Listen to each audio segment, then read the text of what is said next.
তুমি যাকে ইচ্ছা ইমাজিন করতে পারো যে যারা মোটামুটি এই পরীক্ষায় অংশগ্রহণ করবে, ঠিক আছে? ধরে নাও বিক্রম আর শুভ আমাদের, ঠিক আছে?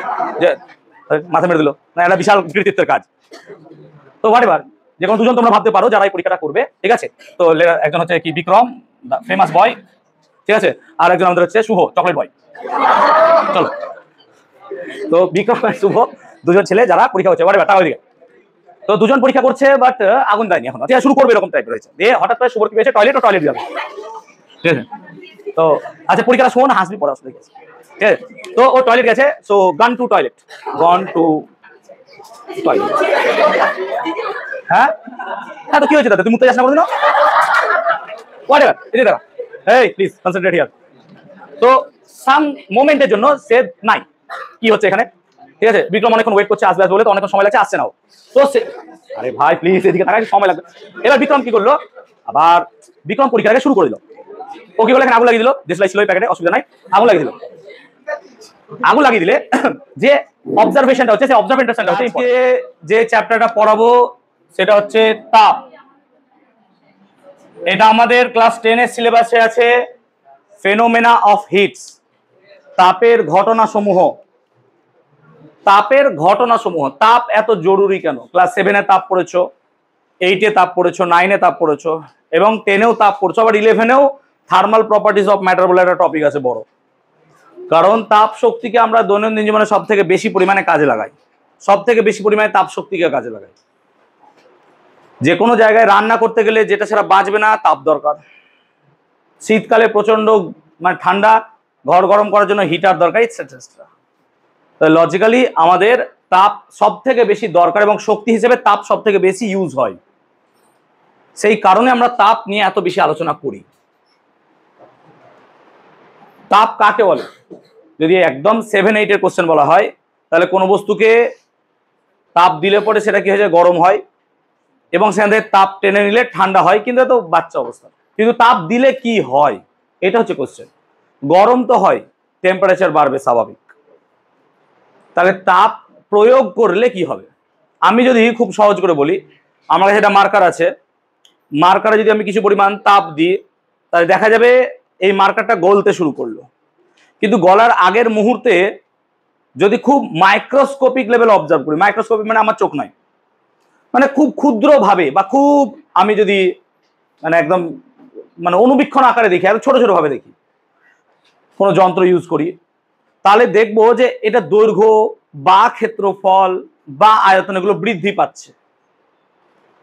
তাই কোনো পদার্থকে তাপ দিলে পরে সেটা দৈর্ঘ্য বা ক্ষেত্রফল বা আয়তন বৃদ্ধি পায়। কেন হয় এরকম? হোয়াই? না তো আমরা যদি একটা কোনো কঠিন পদার্থ বা তরল পদার্থ বা কোনো গ্যাস না, আমরা কঠিন পদার্থকে যদি চয়েস করি, তাহলে এই কঠিন পদার্থের মধ্যে অণুর একটা স্ট্রাকচার বা একটা ইউনিট সেল বা ল্যাটিস এরকম ভাবে থাকে। এখন এটা দেখে মনে হচ্ছে স্যার এটা ছড়িয়ে ছিটিয়ে আছে, কিন্তু এখানে একটা বন্ড থাকে। এই বন্ডটাকে আমরা অনেকটা স্প্রিং এর মতো আঁকতে পারি, লাইক দিস। তোমরা এবার বুঝতে পারবে, অবভিয়াসলি তুমি এবার ভাবতে পারছো যে একটা দেখো স্ট্রাকচার তুমি খুঁজে পেয়েছো এখানে, এই এরকম টাইপের একটা স্ট্রাকচার, ঠিক আছে? যে তোমার দেখে মনে হচ্ছে যে একটা বক্স টাইপের আছে, কিন্তু আমি এগুলোকে নর্মাল বন্ড না একটা স্প্রিং এর মতো করেছি। তার রিজন আছে। রিজনটা এটাই যে আমি যদি এখানে বাইরে থেকে বডিটার উপর হিট প্রয়োগ করি, আমরা যদি বাইরে থেকে তাপ দিই, তাহলে কি হয়, তাপ এক প্রকারের শক্তি। এই শক্তিটা বস্তুর মধ্যে বা এই যে আমি জিনিসটা এঁকেছি যার আছে তার মধ্যে এই শক্তিটা রূপান্তরিত হয়ে যায় অন্য শক্তিতে। কি শক্তিতে? না তো ভাইব্রেশনাল এনার্জি, কম্পন শক্তিতে। অর্থাৎ আমি যখনই কোনো একটা বস্তু এরকম ভাবে আছে, ধরো তার উপর বাইরে থেকে তাপ দেব, তখন কি হবে, এই অণুগুলো বা এই পরমাণু বা এই আয়ন যাই আছে এখানে, এগুলো এরকম ভাবে কাঁপতে শুরু করবে, দে উইল ভাইব্রেট, এরকম ভাবে কাঁপবে। তাহলে এও যদি কাঁপে তাহলে এও কাঁপবে। সেই জন্য এটাকে স্প্রিং এর মতো এঁকেছি, যাতে তোমাদের বুঝতে সুবিধা হয়। এখানে যদি একটা লাঠি ভরে দাও তাহলে আর হবে না। যেমন আমি যদি নর্মাল বন্ড রাখতাম তাহলে কেমন বন্ড হতো, স্যার নর্মাল বন্ড তো এরকম হয়, তাই এবার তোমার আর মনে হচ্ছে না যে এটা কাঁপবে। কিন্তু আমি যদি একটা স্প্রিং এর মতো স্ট্রাকচার নিই, তাহলে তুমি ভাবতে পারো যে হ্যাঁ এটা স্যার এরকম ভাবে কাঁপছে। গুড। তাহলে এক্ষেত্রে তাপ শক্তি ভাইব্রেশনাল এনার্জিতে কনভার্ট হচ্ছে। ইনফ্যাক্ট শুধুমাত্র এটাই নয়, সবগুলোর মধ্যে ভাইব্রেশন হওয়ার জন্য তাদের মধ্যে ডিস্টেন্সটা আস্তে আস্তে কি হচ্ছে, বাড়ছে। তাহলে একটা অণুর মধ্যে যদি এরকম ডিস্টেন্স বেড়ে যায়, তাহলে প্রত্যেকটা অণু দিয়ে তৈরি হচ্ছে একটা বড় রকমের পদার্থ, যা মানে সেই বস্তুটা, যে বস্তুটা নিয়ে আমরা আলোচনা করছি, সেই বস্তুটার তাহলে দৈর্ঘ্যও বাড়তে পারে। তুমি শুধু এই দিকে কেন ভাবছো? ভাইব্রেশন তো এই দিক বরাবর হবে, তাহলে ক্ষেত্রফলও বাড়তে পারে। তো দৈর্ঘ্য, ক্ষেত্র, আয়তন সব রকমই জিনিস এখানে বৃদ্ধি পেতে পারে। কেন? কারণ তাদের মধ্যে এই যে আন্তরাণবিক ব্যবধান, এগুলো বৃদ্ধি পেয়ে যাচ্ছে। কেন? বাইরে থেকে তাপ দিচ্ছ বলে। এই যে বাইরে থেকে তাপ দিলে কোনো পদার্থের দৈর্ঘ্য বলো, ক্ষেত্রফল বলো, আয়তন বলো, হোয়াট এভার যাই বলো, সেইগুলো প্রসারিত হচ্ছে। এই ঘটনাটাকে আমরা ফিজিক্সের ভাষায় বলবো তাপীয় প্রসারণ, থার্মাল এক্সপানশন। সো তাপীয় প্রসারণ কাকে বলে? কোনো পদার্থকে তাপ দিলে সেটা কি হয়? দৈর্ঘ্য, প্রস্থ, ক্ষেত্রফল এগুলো সবই বৃদ্ধি পায়। এই ঘটনাটাকে বলবো আমরা তাপীয় প্রসারণ। এবং তাপীয় প্রসারণ তিনটি পদার্থের মধ্যে খুব ভালোভাবে লক্ষ্য করা যায়। একটা হচ্ছে কঠিন পদার্থ, একটা হচ্ছে তরল পদার্থ, আর একটা হচ্ছে গ্যাসীয় পদার্থ। আবার তুমি এদের মধ্যে যদি খুব ভালো করে একটু লক্ষ্য রাখো, তাহলে কঠিন পদার্থেরই কেবলমাত্র নিজস্ব আকার এবং আকৃতি আয়তন আছে। যেহেতু কঠিন পদার্থের নির্দিষ্ট আকৃতি, আয়তন, আকার এগুলো আছে, সেই জন্য কঠিন পদার্থের প্রসারণ আমরা দেখবো তিন প্রকারের হয়। কি কি? একটা হচ্ছে দৈর্ঘ্য প্রসারণ গুণাঙ্ক, যাকে আমরা বলবো রৈখিক প্রসারণ গুণাঙ্ক, রৈখিক প্রসারণ, দৈর্ঘ্য প্রসারণ বা রৈখিক প্রসারণ। আমরা নেক্সট যেটা দেখব, দৈর্ঘ্যের সাথে সাথে তার ক্ষেত্রফলও বাড়তে পারে, তাই আমরা পড়বো ক্ষেত্র প্রসারণ, ক্ষেত্র প্রসারণ। এবং আমরা পরে দেখব যে পদার্থটার আয়তনও হতে পারে, সেই জন্য আয়তন প্রসারণটাও আমরা দেখব। সো আমরা কঠিনের প্রসারণ তিন রকমের দেখব। একটা হচ্ছে রৈখিক বা দৈর্ঘ্য প্রসারণ, একটা হচ্ছে ক্ষেত্র প্রসারণ, আর একটা হচ্ছে আয়তন প্রসারণ। অন দ্য আদার হ্যান্ড তরলের প্রসারণও দু রকমের পাওয়া যাবে, এটা পরে আলোচনা করছি আমি। তরলের প্রসারণ কি রকম হবে? একটা হচ্ছে আপাত প্রসারণ, আর একটা হচ্ছে প্রকৃত প্রসারণ। কিন্তু মাথায় রাখবে, তরলের যদি আয়তন, দৈর্ঘ্য আর ক্ষেত্রফল তিনটে বিবেচনা করো, তাহলে কিন্তু তরলের কেবলমাত্র আয়তন প্রসারণটাই পাওয়া যায়। স্যার ক্ষেত্র বা দৈর্ঘ্য কেন হয় না? কারণ তরলের নিজস্ব আকৃতি নেই। আকৃতি নেই বলে তার দৈর্ঘ্য হবে না, ক্ষেত্রফল হবে না। কিন্তু তরলের একটা নিজস্ব আয়তন আছে বলে তরলের প্রসারণটা শুধুমাত্র আয়তন প্রসারণ হবে। এবং এই আয়তন প্রসারণকে আমরা দুভাগে ভাগ করব, একটা হচ্ছে আপাত প্রসারণ আর একটা হচ্ছে প্রকৃত প্রসারণ। অন দ্য আদার হ্যান্ড গ্যাসের ক্ষেত্রে এরকম তো প্রসারণ কিছু পাওয়া যায় না, কিন্তু গ্যাসের ক্ষেত্রে দু রকমের প্রসারণ আমরা পাই। একটা হচ্ছে আয়তন প্রসারণ আর একটা হচ্ছে চাপ প্রসারণ। কেন? কোন গ্যাসের মধ্যে যখন আমরা তাপ প্রয়োগ করব তখন তার চাপও বৃদ্ধি পায়। কোথায় পেয়েছো? রেনোর সূত্র গ্যাসের আচরণ অধ্যায়ে পড়িয়েছিলাম। সো সেক্ষেত্রে আমরা চাপের প্রসারণটাও পেতে পারি, পরে না হয় আলোচনা করব। বাট আমাদের এখন প্রাইমারি টার্গেট হচ্ছে এই প্রসারণগুলোকে নিয়ে আলোচনা করা। তাহলে আমি যদি প্রথমে আলোচনা করি কঠিনের দৈর্ঘ্য প্রসারণ, তুমি জাস্ট একটু ভাববে। তাহলে কঠিনের যদি দৈর্ঘ্য প্রসারণ নিয়ে আমি একটু আলোচনা করি, তো ধরো তোমার কাছে একটা কোনো পদার্থ আছে বা একটা লোহার রড আছে, জাস্ট একটা রডের কথা ভাবো, যার দৈর্ঘ্য হচ্ছে কত না, তো আমি দৈর্ঘ্য বললাম L1, কখন না, তো যখন আমার উষ্ণতা হচ্ছে T1। এটা প্রাথমিক অবস্থায় ছিল, যখন T1 উষ্ণতা তখন আমার দৈর্ঘ্য কত আছে L1। একটা রড নিয়েছো, যে কোনো একটা রড, সিম্পল একটা লম্বা রড নিয়েছো, যার উষ্ণতা ছিল T1 যখন তার দৈর্ঘ্য ছিল L1। এবার আমি কি করেছি? একে গরম করেছি। কোথায় গরম করতে দিয়েছি? গ্যাসের উপর হোক, যে কোনো জায়গায় একে গরম করতে দিয়ে দিয়েছি। গরম করতে দিলে আমি বারবার বললাম এর দৈর্ঘ্য বাড়বে। প্রাইমারিলি তুমি কিন্তু যদি খালি চোখে দেখো তাহলে এর নোটিস করতে পারবে না। কেন? দৈর্ঘ্য প্রসারণ খুব কম হয় কঠিন পদার্থের ক্ষেত্রে, কারণ কঠিন পদার্থের অণুগুলোর মধ্যে আন্তরাণবিক গ্যাপ খুব কম, আন্তরাণবিক ব্যবধান যেহেতু খুব কম, সেই জন্য এদের প্রসারণও খুব কম হয়। কেন? এদের মধ্যে আন্তরাণবিক আকর্ষণ বল অনেক বেশি কাজ করে, তাই ভাইব্রেশনাল এনার্জি খুব বেশি হয় না যে খুব দূরে দূরে পালিয়ে যায়, সেই জন্য প্রসারণ তুলনামূলক কম হবে। কিন্তু আমি ধরে নিচ্ছি যে সিগনিফিক্যান্ট মানে এখানে যথেষ্ট পরিমাণ প্রসারণ হচ্ছে, আমরা ধরে চলছি। কেমন? ধরলাম যে দৈর্ঘ্য বেড়ে হলো L2, এতটা দৈর্ঘ্য বাড়বে না দেখে মনে হচ্ছে, আমি বোঝানোর উদ্দেশ্যে বলছি যে এত দৈর্ঘ্য বাড়ছে। তাহলে আমি ধরলাম যে অন্তিম দৈর্ঘ্য, এটা প্রাথমিক ছিল, তাহলে আমি লিখছি অন্তিম দৈর্ঘ্য কত স্যার, না তো অন্তিম দৈর্ঘ্য স্যার L2। আর আমি তার সঙ্গে ধরছি উষ্ণতা কত হলো, উষ্ণতা হলো আমার T2। তাহলে এটা ছিল প্রাথমিক অবস্থান, এটা প্রাথমিক অবস্থায় এই জিনিসটা ছিল, আর এটা অন্তিম অবস্থায় এই জিনিসটা হলো। মানে এই প্রাথমিক অবস্থায় দৈর্ঘ্য ছিল L1, উষ্ণতা ছিল T1, আমি এটাকে গরম করতে শুরু করলাম, গরম করার পর কি হলো, দৈর্ঘ্যটা হয়ে গেল L2 আর আমার উষ্ণতা হয়ে গেল T2, এই ঘটনা ঘটলো। তাহলে এখন যদি তোমাকে বলা হয় যে দৈর্ঘ্য বৃদ্ধি কতটা হয়েছে, তুমি ইজিলি বলতে পারবে যে স্যার দৈর্ঘ্য বৃদ্ধি হয়েছে কতটা, না তো দৈর্ঘ্য বৃদ্ধি L2 মাইনাস L1 এটাই হয়েছে। কেন? প্রাথমিক দৈর্ঘ্য ছিল L1, অন্তিম দৈর্ঘ্য হয়ে গেছে L2, তাহলে দৈর্ঘ্য বৃদ্ধি তো sir obviously sir L2 minus L1, অন্তিম থেকে প্রাথমিক থেকে বাদ দেন তাহলে আমার দৈর্ঘ্য বৃদ্ধি পাবো। এখন দেখা গেছে বাই এক্সপেরিমেন্ট, যে পরীক্ষা করে দেখা গেছে যে দৈর্ঘ্য যে বৃদ্ধি হচ্ছে এটা প্রাথমিক দৈর্ঘ্যের সমানুপাতিক। অর্থাৎ তোমার যদি প্রাথমিক দৈর্ঘ্য বেশি হয় তোমার দৈর্ঘ্য বৃদ্ধিও বেশি হবে। ধরো তুমি একটা রড নিয়েছো যার দৈর্ঘ্য 10 মিটার, তাকে যদি একই উষ্ণতায় উত্তপ্ত করা হয় এবং তার যা প্রসারণ হবে, যদি আমি রডটা 20 মিটার নিতাম তাহলে সেক্ষেত্রে প্রসারণ দ্বিগুণ হতো, রডটা যদি 30 মিটার নিতাম তাহলে প্রসারণ 3 গুণ হতো। তাহলে আমি প্রাথমিক দৈর্ঘ্য যতটা নেব বা যত বেশি নেব আমার দৈর্ঘ্য বৃদ্ধিও তত বেশি হবে। কি করে জানলাম? মনে মনে হলো বলে দিলাম না, বা এক্সপেরিমেন্ট করে এটা দেখা গেছে। এবং অবভিয়াসলি একটা জেনারেল নলেজ থেকে বলতে পারবো স্যার উষ্ণতা যত বাড়াবেন দৈর্ঘ্য বৃদ্ধি তত বেশি হবে, ন্যাচারালি এটা। সেই জন্য আমরা আরো বলবো যে যত বেশি আমি উষ্ণতা বাড়াবো তত বেশি আমার দৈর্ঘ্য বাড়বে। কোনো ক্ষেত্রে আমরা 10 ডিগ্রি উষ্ণতা বাড়ালাম, যে পরিমাণ দৈর্ঘ্য বাড়বে 100 ডিগ্রি উষ্ণতা বাড়লে তার প্রায় 10 গুণ দৈর্ঘ্য বৃদ্ধি হবে।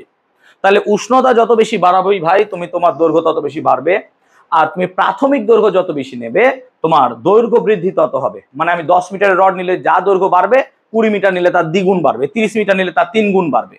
এই কোশ্চেনগুলো কেন বলছি আমি? বিকজ মাধ্যমিকে যে পরিমাণ ট্রেন্ড আসছে তাতে এই টাইপের কোশ্চেন কিন্তু খুব আসবে পরীক্ষায়। আমি গত বছর চ্যালেঞ্জ করে বলেছিলাম তোমাদের যে তাপের প্রশ্ন আসবেই পরীক্ষায়, তাপের প্রশ্ন এই বছর দিয়েছে মাধ্যমিক 2025।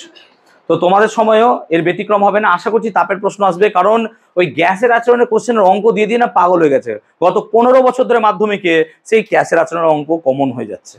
সেই কারণে এখন কোশ্চেন একটু আলাদা করতে চাইছে এবং এটা হওয়াটাও স্বাভাবিক এবং কোশ্চেন স্ট্যান্ডার্ড করা উচিত।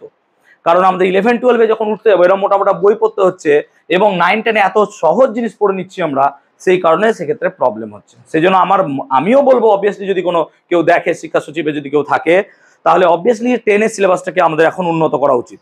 আমরা মানছি সিবিএসই বোর্ড, যদি তুমি সিবিএসই বোর্ড খোলো সিবিএসই বোর্ডে এনসিইআরটি বই আর আমাদের বই দেখবে প্রায় একই রকম, কারণ সবই রকম প্রায় সব জিনিসই সেম সেম। কিন্তু আমাদের যদি আইসিএসই দেখো তার লেভেল কিন্তু অনেকটা হাই, অনেক হাই লেভেল। 9-10 এর সিলেবাস যদি দেখতে চাও তাহলে আমাদের এখন উচিত কিন্তু এই সিলেবাসটাকে একটু মডার্নাইজ করা, একটু তুলনামূলক। খুব বলছি না আমি, 10% 20% বাড়িয়ে দিলে পরে অনেকটা হয়ে যাবে, দরকার আছে। ওকে, তাহলে এবার এইটা হচ্ছে বাঁ দিকে দেখো সেম আছে, ডান দিকে প্রপোর্শনালিটি গুলো ভ্যারিয়েবল। এবং আমি শিখিয়েছিলাম যে যদি এ প্রপোর্শনাল টু বি আর এ প্রপোর্শনাল টু সি হয় তাহলে এ প্রপোর্শনাল টু তোমার বিসি বা ভালো ছেলে হয়ে যায়, সো গুণ হয়ে যায় ভেদ, তাহলে এখানেও ভেদটা গুণ হবে অবভিয়াসলি। তাহলে আমি এখান থেকে লিখতে পারবো কি যে যৌগিক ভেদের নিয়ম অনুসারে, কারণ যৌগিক ভেদের নিয়ম থেকে পাবো কি পাবো না, তো L2 minus L1 is proportional to L1 into T2 minus T1। কি করে হলো? বাঁ দিকটা যেহেতু একই রাখলাম, প্রপোর্শনালিটি দুটোকে গুণ করলাম, ভালো করে দেখ, বাঁ দিকটা একই রাখলাম প্রপোর্শনালিটি দিয়ে, ডান দিকটাকে আমি ভাই গুণ করে দিয়েছি, সিম্পল কথা। তাহলে এবার প্রপোর্শনালিটি মানে এটা হচ্ছে সমানুপাতিক। এবার সমানুপাতিক চিহ্নটাকে তুলে যদি সমান আনি তাহলে একটা ধ্রুবক বসাতে হয় নাকি রে? তোরা এর আগেও পড়েছিস কে বসায় আর বসায়, যা ইচ্ছা তাই বসাতে পারি আমরা। এখানে আমরা নতুন একটা জিনিস বসাবো, কি বসাবো সেটা ভালো করে একটু দেখ। তাহলে লজিক্যালি আমি এখান থেকে পেলাম L2 মাইনাস L1 সমান, কেন প্রপোর্শনালিটি তুলিয়ে সমান বসাচ্ছি, সমানুপাতিক চিহ্নটাকে তুলে আমি সমান বসালে একটা ধ্রুবক বসবে, ধ্রুবক, এই জায়গাটা একটা ধ্রুবক বসাতে হবে, আমি ধ্রুবকটাকে এটা বসালাম। দেখে মনে হচ্ছে স্যার একই, না, এইটার মনে রাখবি এটার নাম হচ্ছে আলফা, এটার নাম হচ্ছে actually alpha, equals to alpha, এবং L1 পড়ে রইলো আর তার সাথে T2 মাইনাস T1। বারবার বলছি এর সাথে এটা গোলাবে না, এটা সমানুপাতিক চিহ্ন, এটা আলফা, এটা সমানুপাতিক চিহ্ন, বারবার বলছি এটা কিন্তু সমানুপাতিক চিহ্ন, গন্ডগোল করবে না, এটা সমানুপাতিক চিহ্ন। আর এটা আমি বলছি alpha, I am talking about alpha, একটা কনস্ট্যান্ট। তাহলে alpha into some L1 into T2 minus T1, যেখানে আমার এই যে আলফাটা এসছে, এই আলফাটা অবভিয়াসলি স্যার আপনি যা লিখেছেন তা হচ্ছে কি সমানুপাতিক ধ্রুবক। খাতায় প্রত্যেকে নোট ডাউন করবে, এগুলো বইয়ে নেই কিন্তু, কোনো টেক্সট বইয়ে নেই তোমাদের এগুলো যা পড়াচ্ছি আমি। তো এটা হচ্ছে সমানুপাতিক ধ্রুবক, অবভিয়াসলি সমানুপাতিক ধ্রুবক। কেন আমি এখনই বললাম ভাই সমানুপাতিক থেকেই পাচ্ছি সমানুপাতিক ধ্রুবক। এবং এইটা সমানুপাতিক ধ্রুবক কিন্তু কিসের ওপর নির্ভর করে? এটা নির্ভর করে পদার্থের প্রকৃতির ওপর, অনলি পদার্থের প্রকৃতি। মানে লোহার ক্ষেত্রে আলফা আলাদা হবে, তামার ক্ষেত্রে আলফা আলাদা হবে, সেজন্য এটা পদার্থের প্রকৃতি, বা আমি লিখতে পারি এখানে উপাদান, পদার্থের প্রকৃতি বা উপাদানের উপর নির্ভর করবে আলফার ভ্যালু। সো আলফার ভ্যালু নির্ভর করবে পদার্থের উপাদান বা প্রকৃতির ওপর। এবং এই আলফাটার একটা বিশেষ নাম দেব। কি নাম দেব? আলফাটার একটা নাম দিলাম দৈর্ঘ্য প্রসারণ গুণাঙ্ক। দৈর্ঘ্য প্রসারণ গুণাঙ্ক, লিনিয়ার এক্সপানশন কোএফিসিয়েন্ট যার ইংলিশ। সো দৈর্ঘ্য প্রসারণ গুণাঙ্ক, যেটাকে আমরা কি চিহ্ন দ্বারা লিখবো? বারবার বলছি এই চিহ্নটার নাম হচ্ছে কিন্তু আলফা, মাথায় রাখবো এই চিহ্নটার নাম হচ্ছে আলফা। সো দৈর্ঘ্য প্রসারণ গুণাঙ্ককে আমরা সর্বদা আলফা দিয়ে লিখবো। সো আলফা ইকুয়ালস টু, মানে এবারে আমরা লিখতে পারবো কি লিখতে পারবো? আলফা ইকুয়ালস টু, তার আগে এখান থেকে একটা চমৎকার ইকুয়েশন আমরা পেতে পারি। কি পেতে পারি? ভালো করে দেখবো এখান থেকে কি পেতে পারি। এত ক্লিয়ার হয়ে গেছে তো সবার? এত ক্লিয়ার হয়েছে? এবার দেখো আমি L1টাকে যদি ওইদিকে নিয়ে যাই তাহলে আমি কি পড়ে পাবো? L2 সমান, দেখো L1টাকে ওইদিকে নিয়ে যাচ্ছি, তাহলে sir L1 plus alpha L1 into T2 minus T1, এটাই তুমি পাবে, অবভিয়াসলি এটাই পাবে তুমি, তাই না? দেখো ভালো করে, L1টাকে আমি ওইদিকে নিয়ে গেলাম, L1টাকে আমি ওইদিকে নিয়ে গেলাম, তাই তো? L1টাকে ওইদিকে নিয়ে গেলাম, সমীকরণ জানো তো করতে বাবা। এবার দেখো তুমি যদি এখান থেকে L1টাকে কমন নিয়ে নাও তাহলে 1 plus alpha T2 minus T1 এইরকম একটা ইকুয়েশন পাচ্ছ, এবং এই ইকুয়েশনটাই কিন্তু অন্তিম দৈর্ঘ্যের ইকুয়েশন। সো এই ইকুয়েশনটা আমরা একটু মাথায় রাখবো, অন্তিম দৈর্ঘ্যের equation L2 should be equal to L1 into ব্র্যাকেটে 1 plus alpha T2 minus T1। ব্র্যাকেটের ফর্মুলাটা মনে রাখবো, L2 ইকুয়াল টু এই ফর্মুলা দিয়ে অঙ্ক এসেছিল এবছর মাধ্যমিকে, L2 equal to L1 into ব্র্যাকেটে 1 plus alpha T2 minus T1। মাথায় রাখবো L2 equal to L1 into ব্র্যাকেটে 1 plus alpha T2 minus T1, L2 equal to bracket L1 into bracket alpha T2 minus T1। এটা final, অর্থাৎ অন্তিম দৈর্ঘ্য, এটা প্রাথমিক দৈর্ঘ্য, এটা হচ্ছে দৈর্ঘ্য প্রসারণ গুণাঙ্ক, এটা হচ্ছে উষ্ণতা বৃদ্ধি। এই হচ্ছে গল্প। এখন আমি যদি এই ফর্মুলাটা ইউজ করি, এই ফর্মুলাটা একটু ভালো করে দেখো, তাহলে আমরা এই ফর্মুলা থেকে লিখতে পারবো স্যার যে আমরা জানি কি জানো না? তো আমরা জানি ওখান থেকে, দেখো ভালো করে দেখো এখান থেকে, তাহলে আমরা জানি যে L2 মাইনাস L1 সমান alpha L1 T2 minus T1, এটা আমি পেয়ে গেছি অবভিয়াসলি। তাহলে এখান থেকে আমি আলফা সমান লিখতে চাইছি, তাহলে আলফা সমান কত লিখবো না? তো স্যার এটা পড়ে থাকলো L2 মাইনাস L1 বাই এই পুরো জিনিসটা পড়ে রইলো, ঠিক বলছি তো? একবার দেখে নাও। তাহলে এখান থেকে আমি আলফা সমান লিখতে পারি যে আলফা সমান L2 minus L1 by L1 into T2 minus T1। ভালো করে দেখবে যে আমি এইখান থেকে লিখলাম রে ভাই আলফা সমান এটা বাই এটা, তাই নাকি? লিখতে পারবো তো, অঙ্কে জানো নিশ্চয়ই। ক্লিয়ার আব্দুল? এত ক্লিয়ার হয়ে গেছে? তাহলে এখান থেকে আমি আলফার একক বার করব। আলফা এর একক, আলফাটাকে কি বললাম? দৈর্ঘ্য প্রসারণ গুণাঙ্ক। মাথায় রাখবে আলফাটা হচ্ছে দৈর্ঘ্য প্রসারণ গুণাঙ্ক, এবং তার একক বার করছি। আলফার একক কি? না তো আলফার একক দেখো, তুমি ভালো করে দেখো, যদি আলফার একক বার করতে আমরা চাই তাহলে L2 মাইনাস L1 উপরে আছে, আর L2 মাইনাস L1 মানে দৈর্ঘ্য বৃদ্ধি, আর দৈর্ঘ্য বৃদ্ধি মানেও তো দৈর্ঘ্যের একক, হ্যাঁ না বলো? L2 মাইনাস L1 মানে 5 মিটার থেকে যদি 2 মিটার বাদ দাও তাহলে তুমি পড়ে রাখবে 3 মিটার। এই যে 3 মিটার দৈর্ঘ্য বৃদ্ধি হলো, এটা তো দৈর্ঘ্যের এককের সাথেই সমান হবে। সেই জন্য L2 মাইনাস L1 এর এককটা হবে অবভিয়াসলি দৈর্ঘ্যের একক। আবার দেখো L1 মানেও দৈর্ঘ্য, তাই এটাও হবে দৈর্ঘ্যের একক। ভালো করে দেখ, না বুঝতে পারলে আমাকে বলবি, দৈর্ঘ্যের একক। আর তুই দেখ T2 মাইনাস T1 এটা মানে হচ্ছে উষ্ণতার একক। তাহলে আমি যদি আলফার একক বার করতে চাই তাহলে আমি এই রকম একটা সিচুয়েশনে এসে দাঁড়ালাম। হ্যাঁ দিদি, ওইটা ওই খাতা দেখবেন। তাহলে এই সিচুয়েশনে আমি দাঁড়ালো, দৈর্ঘ্যের একক বাই দৈর্ঘ্যের একক কিন্তু উষ্ণতার একক, দৈর্ঘ্যের একক বাই দৈর্ঘ্যের একক কিন্তু উষ্ণতার একক। এবং যদি অঙ্কের সামান্য ন্যূনতম জ্ঞান থাকে তাহলে দৈর্ঘ্যের একক কাটবো। তাহলে দৈর্ঘ্যের একক কাটলাম, এবং আলফার এককটা পড়ে থাকলো 1 বাই উষ্ণতার একক। তাহলে এখান থেকে একটা মাধ্যমিকে ফ্যান্টাস্টিক কোশ্চেন তৈরি হতে পারে। কি কোশ্চেনটা? যে দেখাও আলফার একক উষ্ণতার এককের উপর নির্ভরশীল, অথবা আলফার একক দৈর্ঘ্যের এককের উপর নির্ভর করে না। তাহলে এখান থেকে একটা কোশ্চেন তোমরা নোট ডাউন করে নাও প্লাসে ব্র্যাকেট দিয়ে, যে আলফার একক কেন দৈর্ঘ্যের এককের উপর নির্ভর করে না। তাহলে এই ব্যাখ্যাটুকু 2 লাইন লিখলে 2 এ 2 পাবে। আলফার একক বা দৈর্ঘ্য প্রসারণ গুণাঙ্কের একক কেন দৈর্ঘ্যের এককের উপর নির্ভর করে না? সংজ্ঞায় আছে দৈর্ঘ্য প্রসারণ গুণাঙ্ক, আবার দৈর্ঘ্যের এককের উপরই তার নির্ভরশীলতা নেই। ভালো করে যদি লক্ষ্য করো, নামটা দৈর্ঘ্য প্রসারণ গুণাঙ্ক কিন্তু তার এককে কোনো দৈর্ঘ্যের চিহ্ন মাত্র নেই। তাহলে দৈর্ঘ্য প্রসারণ গুণাঙ্কের এককটা কি হবে? দৈর্ঘ্যের এককের সঙ্গে কোনো মিল নেই। তাহলে কি হবে? 1 বাই উষ্ণতার একক।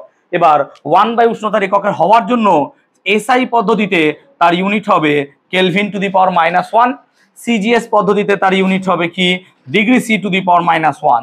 এবং এফপিএস পদ্ধতিতে তার ইউনিট কি হবে না, তো degree Fahrenheit to the power -1। এখানে একটা কথা আলোচনা করব আমরা, important, not so important but important. কি সেই কথাটা, আমরা দেখছি যে 1/, উষ্ণতার এককের উপর নির্ভর করছে, 1/, উষ্ণতা, তাই না? তাহলে আমরা একটা ফর্মুলা জানি যে sir C/5 equals to F-32/9। Obviously sir এটাই ট্রু, কারণ এই ফর্মুলাটা আমরা বাচ্চা অবস্থা থেকে পড়ছি, কোথায় জন্মানোর পর থেকে মা এটাই শিখিয়েছিল যে এই ফর্মুলাটা জেনে রাখো, যে সেলসিয়াস স্কেল থেকে ফারেনহাইট স্কেলে কনভার্সন রিলেশন, নাকি? সেলসিয়াস থেকে ফারেনহাইটে C/5 ইকুয়াল টু F-32/9। এবং মনে করে দেখতে পারিস ক্লাস 7-এ তোরা এখান থেকেই দেহের তাপমাত্রাটাকে সেলসিয়াস স্কেলে মেপেছিলিস, 36.89 ডিগ্রি সেলসিয়াস প্রায় এসেছিল ক্যালকুলেশন করে। সো আমরা যদি এখানে দেখতে চাই, তাহলে আমরা যদি সি বার করতে চাই, সি, তাহলে লজিক্যালি সি সমান দেখ 5/9 ইন্টু F-32। মানে কি, আমি যদি সেলসিয়াস স্কেল বার করি সেটা ফারেনহাইট স্কেলের 5/9 গুণ, ইয়েস অর নো? তাহলে সেলসিয়াস স্কেলের তাপমাত্রা 5/9 অফ ফারেনহাইটের তাপমাত্রা। এই তুই ভালো করে দেখে, যারা তোর ডাউট ছিল বুঝে গেছিস আশা করি, ভয়েসে যে বলেছিলাম সেলসিয়াস স্কেল মানে কত, 5/9 অফ ফারেনহাইট। কিন্তু আমার এককে দেখো সমস্যা হচ্ছে পার ডিগ্রি সেলসিয়াস আছে। তাহলে যদি আমি 1/, উষ্ণতা করি তাহলে 1/C করতে হবে, তাহলে 1/5/9 করতে হবে, 1/, ফারেনহাইট করতে হবে, তবেই তো মিলবে। সেই জন্য সিটাকে যদি আমি আলফা সি লিখি, আলফা সি মানে তার ইউনিট কি 1/C, ঠিক তো? তাহলে 1/C, তাহলে 1/C মানে পুরোটাই 1 আসবে, পুরোটা 1/, পুরোটা। তাহলে 1/, পুরোটা যদি করতে চাই তাহলে 5/9 উল্টে গেলে কত হবে, 9/5। আর 1/F মানে কি ফারেনহাইট, সেই জন্য alpha C should be equal to 9/5 of alpha F. এই রিলেশনটা মাথায় রাখবো আমরা। আবার সেলসিয়াসের সাথে কেলভিনের কোনো রিলেশন নেই, কারণ 1 ডিগ্রি সেলসিয়াস মানে 1 কেলভিন। সেই জন্য সেক্ষেত্রে তুমি লিখতে পারো যে alpha C should be equal to কত, আলফা কে। সো এই ক্ষেত্রে কোনো রকমের চেঞ্জেস আসবে না। কেন স্যার, 1 ডিগ্রি সেলসিয়াস মানে তো 1 কেলভিন, কিন্তু 1 ডিগ্রি সেলসিয়াস মানে কখনোই কিন্তু 1 ডিগ্রি ফারেনহাইট নয়, ঠিক আছে? কারণ 100 degree Celsius should be equal two 180 degree Fahrenheit. So সেই সেন্সে আমরা কিন্তু এই রিলেশনটা রাখলাম। তো তোমাদের এত কিছু না জানলেও এইটুকু শুধুমাত্র মনে রাখতে পারো, যেটুকু আমার দরকার, ঠিক আছে? কেন হইলো তার ব্যাখ্যাটা দিলাম, আই গেস তোমরা একটু বুঝতে পেরেছো, ঠিক আছে? এটা তো পুরো ফারেনহাইট, তো পুরো রিলেশন পুরোটাই ফারেনহাইট, তো 32 কি, কারণ এই পার্টটা তো এসেছিল শুধুমাত্র তোমার নিম্ন স্থিরাঙ্ক আর উচ্চ স্থিরাঙ্কের জন্য, তাছাড়া তো না, এমনি তো পুরো স্কেলটাই তো ফারেনহাইট, ওইভাবে আসবে। বাট এককে তো আসবে না, 32 এককে মাইনাস কেন করবো? ওকে, হোয়াটএভার। এত ক্লিয়ার হয়েছে? এত ক্লিয়ার হয়ে গেছে? তাহলে আমি আলফার একক সম্বন্ধে বুঝলাম। আলফার মাত্রা কি হবে? তাহলে যদি আমি আলফার মাত্রা বার করতে চাই, ভালো করে দেখবো একটু মাত্রা, তাহলে আলফার মাত্রা 1/, উষ্ণতার সাথেই সমান হবে। সেই জন্য আলফা বা দৈর্ঘ্য প্রসারণ গুণাঙ্কের মাত্রা কিন্তু θ⁻⁻1। সেই জন্য বলছি আমরা যে তা রৈখিক প্রসারণ গুণাঙ্ক বা দৈর্ঘ্য প্রসারণ গুণাঙ্কের মাত্রা কিন্তু θ⁻⁻1। দেখো আমি কিচ্ছু পড়াইনি এখনো পর্যন্ত, আমি পড়ালাম শুধুমাত্র দৈর্ঘ্য প্রসারণ গুণাঙ্কটাকে নিয়ে আলোচনা করলাম। তো দৈর্ঘ্য প্রসারণ গুণাঙ্ক কাকে বলে যদি সংজ্ঞা দেয়, এইখান থেকে আমরা সংজ্ঞাটাকে লিখতে পারবো। এইখান থেকে কি লিখবো না, তো দেখো একক প্রাথমিক দৈর্ঘ্যযুক্ত কোন রডের একক উষ্ণতা বৃদ্ধি করতে যে পরিমাণ দৈর্ঘ্য প্রসারণ হয় তাকে বলা হয় তার দৈর্ঘ্য প্রসারণ গুণাঙ্ক। আই রিপিট, একক প্রাথমিক দৈর্ঘ্যযুক্ত কোন রডের একক উষ্ণতা বৃদ্ধি করতে যে পরিমাণ দৈর্ঘ্য প্রসারণ হয় তাকে বলা হয় তার দৈর্ঘ্য প্রসারণ গুণাঙ্ক। আই রিপিট, একক প্রাথমিক দৈর্ঘ্যযুক্ত কোন রডের একক উষ্ণতা বৃদ্ধি করতে যে পরিমাণ দৈর্ঘ্যের প্রসারণ হয় তাকে বলা হয় তার দৈর্ঘ্য প্রসারণ গুণাঙ্ক। আই রিপিট, একক প্রাথমিক দৈর্ঘ্যযুক্ত কোন পদার্থের বা রডের একক উষ্ণতা বৃদ্ধি করতে যে পরিমাণ দৈর্ঘ্য প্রসারণ হয় তাকে বলবো আমরা দৈর্ঘ্য প্রসারণ গুণাঙ্ক। এবং এটা পদার্থের প্রকৃতির উপর নির্ভর করতে, অর্থাৎ তামার আলাদা, লোহার আলাদা, এটসেট্রা এটসেট্রা। একটা উদাহরণ দিচ্ছি, ধরো আমি বললাম যে আলফা সিইউ মানে তামার দৈর্ঘ্য প্রসারণ গুণাঙ্ক, আমরা এইভাবে লিখবো তাকে। আলফা সিইউ মানে কি, এটা মানে হচ্ছে কি, বারবার বলছি এগুলো অবশ্যই লিখে নিও, তামার দৈর্ঘ্য প্রসারণ গুণাঙ্ক, তামার দৈর্ঘ্য প্রসারণ গুণাঙ্ক। তাহলে আলফা সিইউ যদি এরকম হয় 1.6 × 10⁻⁻6 ডিগ্রি C⁻⁻1, আমি এটা ধরে নিলাম, জানি না আমি ঠিক লিখলাম কিনা।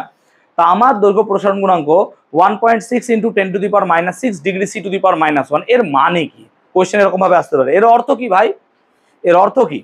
তাহলে এর অর্থ হচ্ছে 1 সেন্টিমিটার প্রাথমিক দৈর্ঘ্যযুক্ত একটি তামার রডের উষ্ণতাকে যদি 1 ডিগ্রি সেলসিয়াস বাড়ানো হয় তাহলে পরে তার দৈর্ঘ্য বৃদ্ধি হবে এত সেন্টিমিটার। আই রিপিট, 1 সেন্টিমিটার প্রাথমিক দৈর্ঘ্যযুক্ত কোনো তামার রডের উষ্ণতাকে যদি 1 ডিগ্রি সেলসিয়াস বাড়ানো হয় তাহলে তার দৈর্ঘ্য প্রসারণ হবে এত সেন্টিমিটার। আই রিপিট, 1 সেন্টিমিটার প্রাথমিক দৈর্ঘ্যযুক্ত কোনো তামার রডের উষ্ণতা যদি 1 ডিগ্রি সেলসিয়াস বাড়ানো হয় তাহলে পরে তার দৈর্ঘ্য প্রসারণ হবে এত সেন্টিমিটার। কত সেন্টিমিটার? এত সেন্টিমিটার। এইভাবে তার ব্যাখ্যা দেওয়া যায়। আমার নোটসে দেখবে সুন্দর করে দেওয়া আছে, তোমরা তোমাদের সহায়িকা ফলো করতে পারো। টেক্সট বুকে পাবে কিনা আমার জানা নাই।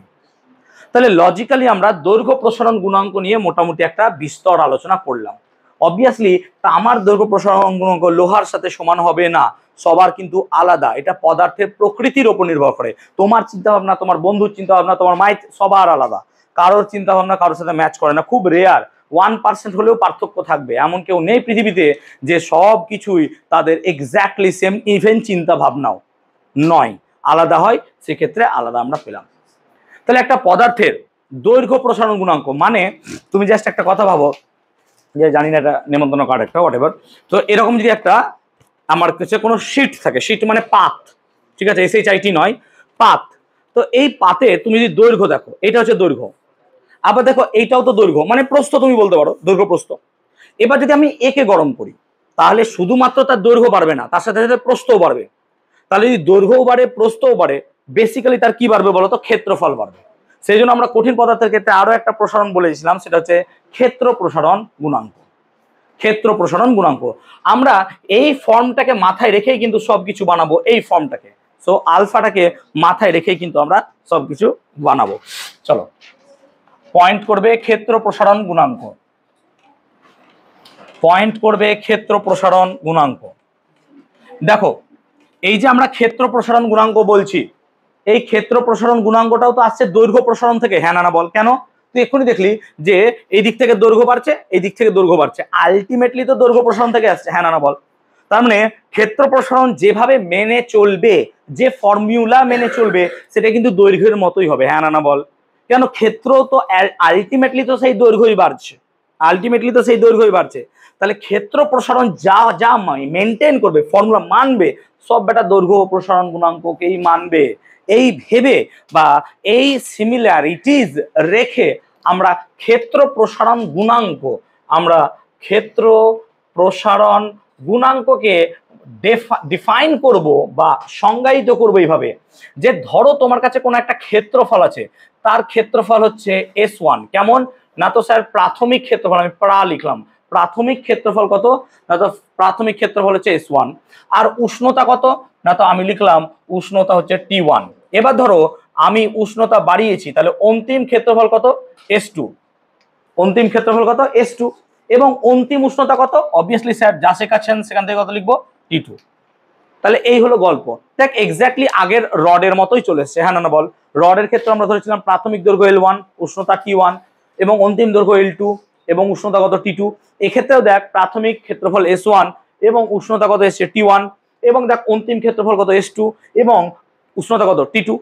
তাহলে আমি যদি আলফাকে L2 মাইনাস L1, বারবার বলছি শোন এদিকে, আলফাকে L2 minus L1 by L1 into T2 minus T1 আকারে লিখতে পারি, তাহলে ক্ষেত্র প্রসারণ গুণাঙ্ক বিটাকেও আমি এভাবে লিখবো, S2 minus S1 by S1 into T2 minus T1, যেখানে বিটাটাকে বলবো আমরা ক্ষেত্র প্রসারণ গুণাঙ্ক। আমি বারবার বললাম সিমিলারিটি মেনটেন করব। সিমিলারিটি কেন মেনটেন করছি? আরে ভাই, ক্ষেত্রফল দৈর্ঘ্য থেকেই তৈরি, তাই যদি কোনো পদার্থের দৈর্ঘ্য প্রসারণ গুণাঙ্ক বা দৈর্ঘ্য প্রসারণ হয়, তার ক্ষেত্রফল বাড়বে। সেই কারণে ক্ষেত্র প্রসারণ গুণাঙ্কটাও আমার দৈর্ঘ্য প্রসারণ গুণাঙ্কের মতোই লাগবে। সেই কারণে ক্ষেত্র প্রসারণ গুণাঙ্ককে আমরা বিটা লিখবো, এবং beta equal to S2 minus S1 by S1 into T2 minus T1, এই জিনিসটা লিখবো। সেই জন্য বিটাকে আমরা এইভাবে লিখলাম, S2 minus S1 by S1 into T2 minus T1, যেখানে S2 মাইনাস S1 হচ্ছে ক্ষেত্রফল বৃদ্ধি, S1টা হচ্ছে প্রাথমিক ক্ষেত্রফল, এবং T2 মাইনাস T1টা হচ্ছে উষ্ণতা বৃদ্ধি। এটুকু মাথায় রেখে চলবো। তাহলে তুমি এখান থেকে ইজিলি দেখতে পাচ্ছ যে এখান থেকে যেমন আমি L2 ফর্মুলা পেয়েছিলাম, এখানেও পাবো S2 মানে S1 bracket 1 plus beta T2 minus T1। Obviously এই ফর্মুলাটা পাবো, ঠিক আছে? বাবা ক্লিয়ার? তাহলে এটা বিটা। ক্লিয়ার হচ্ছে এত পর্যন্ত? ওকে, এখন যদি আমরা বিটার ইউনিট দেখি, একক, তাহলে বাবা কালি ঢুকে গেল নাকি, অ্যালার্জি হয়ে গেল নাকি আমার? চল তাহলে একক দেখি। তাহলে স্যার যদি বিটার একক বার করতে চান তাহলে এখানে কি হবে, দৈর্ঘ্যের বদলে কি লিখবো, ক্ষেত্রফলের একক, হ্যাঁ না বলো? আর নিচে কি লিখবো, ক্ষেত্রফলের একক, আর ইনটু কি লিখবো, উষ্ণতার একক। স্যার ক্ষেত্রফল ক্ষেত্রফল কেটে যাবে, আলটিমেটলি পড়ে কি থাকবে, 1 উষ্ণতার একক। সেই জন্য এরও সিজিএস পদ্ধতিতে একক কি হবে না, তো sir degree Celsius to the power -1। SI পদ্ধতিতে একক কি হবে sir, kelvin to the power -1। আর এফপিএস পদ্ধতিতে কি হবে sir, degree Fahrenheit to the power -1। যেমন আলফা সি সমান 9/5 আলফা এফ হলো, সেই রকমই বিটা সি সমান কত লিখবো, 9/5 বিটা এফ, এটাই লিখতে পারবো আমরা অবভিয়াসলি। এবং এরও মাত্রা কত লিখবো স্যার, না তো এরও মাত্রা লিখবো থিটা টু দি পাওয়ার -1। এটা হলো দৈর্ঘ্য ক্ষেত্র প্রসারণ গুণাঙ্ক।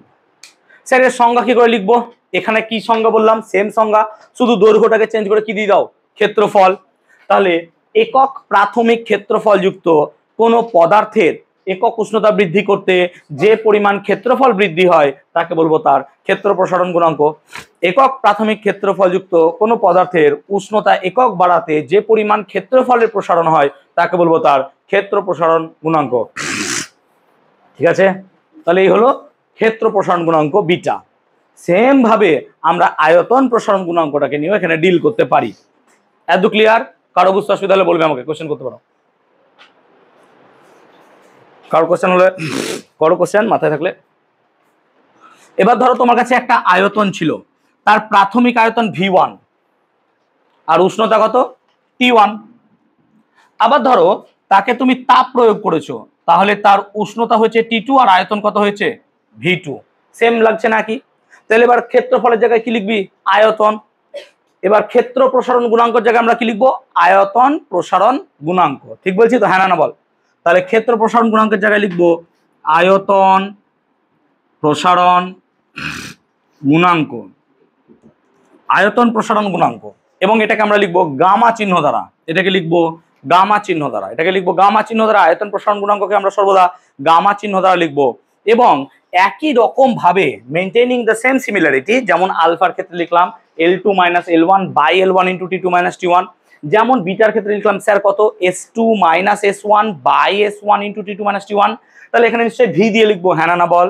তাহলে গামা সমান কি লিখবো sir, V2 - V1 by V1 into ব্র্যাকেটে কত লিখবো, T2 - T1। Same same same same সব একই রকম। এবং এখান থেকে আরেকটা ফর্মুলা আমরা লিখতে পারি স্যার, V2 সমান V1 ব্র্যাকেটে 1 প্লাস গামা T2 - T1। কোনো আপত্তি নাই এটাও লিখতে, অবভিয়াসলি এটা লিখতে পারবো। যদি আমি এইটা লিখতে পারি তাহলে ওটাও আমি লিখতে পারবো। তাহলে আয়তন প্রসারণ গুণাঙ্কর ক্ষেত্রে গামা সমান V2 - V1 by V1 into T2 - T1।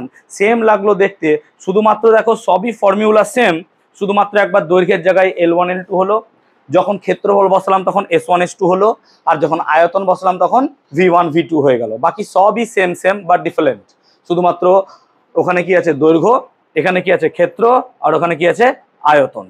দৈর্ঘ্য ক্ষেত্র আয়তন এই তিনটে নিয়েই কারবার। দৈর্ঘ্যের একক যা যা হলো সেম এককই দেখো বিটার ক্ষেত্রেও দাঁড়ালো, ক্ষেত্রফলের ক্ষেত্রে, তাই তো? তাহলে আয়তনের ক্ষেত্রেও সেম একক দাঁড়াবে। অর্থাৎ আয়তন প্রসারণ গুণাঙ্কের একক যদি আমি বার করতে চাই, এক্স্যাক্টলি সেম এককই আবার রিপিট হবে। এই এককগুলোই আমার আয়তন প্রসারণ গুণাঙ্কের একক হবে। অর্থাৎ সিজিএস পদ্ধতিতে degree Celsius to the power -1, SI পদ্ধতিতে কেলভিন টু দি পাওয়ার -1 এবং এফপিএস পদ্ধতিতে degree Fahrenheit to the power -1। এবং সেম আমি মাত্রা লিখতে চাই, থিটা টু দি পাওয়ার কত হবে, -1। এবং আমি আরো একটা লিখতে পারবো কি না, তো gamma C should be equal to 9/f gamma F, এটাও আমরা লিখতে পারবো। তাহলে এই হলো কি, কঠিন পদার্থের দৈর্ঘ্য, আয়তন এবং তোমার হচ্ছে ক্ষেত্র প্রসারণ গুণাঙ্ক। কঠিনের দৈর্ঘ্য প্রসারণ গুণাঙ্ককে আমরা আলফা দিয়ে লিখবো, ক্ষেত্র প্রসারণ গুণাঙ্ককে বিটা দিয়ে লিখবো, আয়তন প্রসারণ গুণাঙ্ককে গামা দিয়ে লিখবো। অবভিয়াসলি যদি তুমি দেখো যে আলফা মানে শুধু দৈর্ঘ্য বাড়ছে, বিটা মানে কি ক্ষেত্রফল বাড়ছে, তাহলে অবভিয়াসলি দৈর্ঘ্যের থেকে ক্ষেত্রফলের মান কি হয় বেশি অ্যাকচুয়ালি। সিমিলারলি ক্ষেত্রফলের থেকে আয়তন বেশি হয় গামা, তো রিলেশনটাও এরকম ভাবেই যায় যে আলফা বিটা গামার মধ্যে আলফা সব থেকে কম হবে, বিটা তার থেকে একটু বেশি হবে এবং গামা তার থেকে একটু বেশি হবে।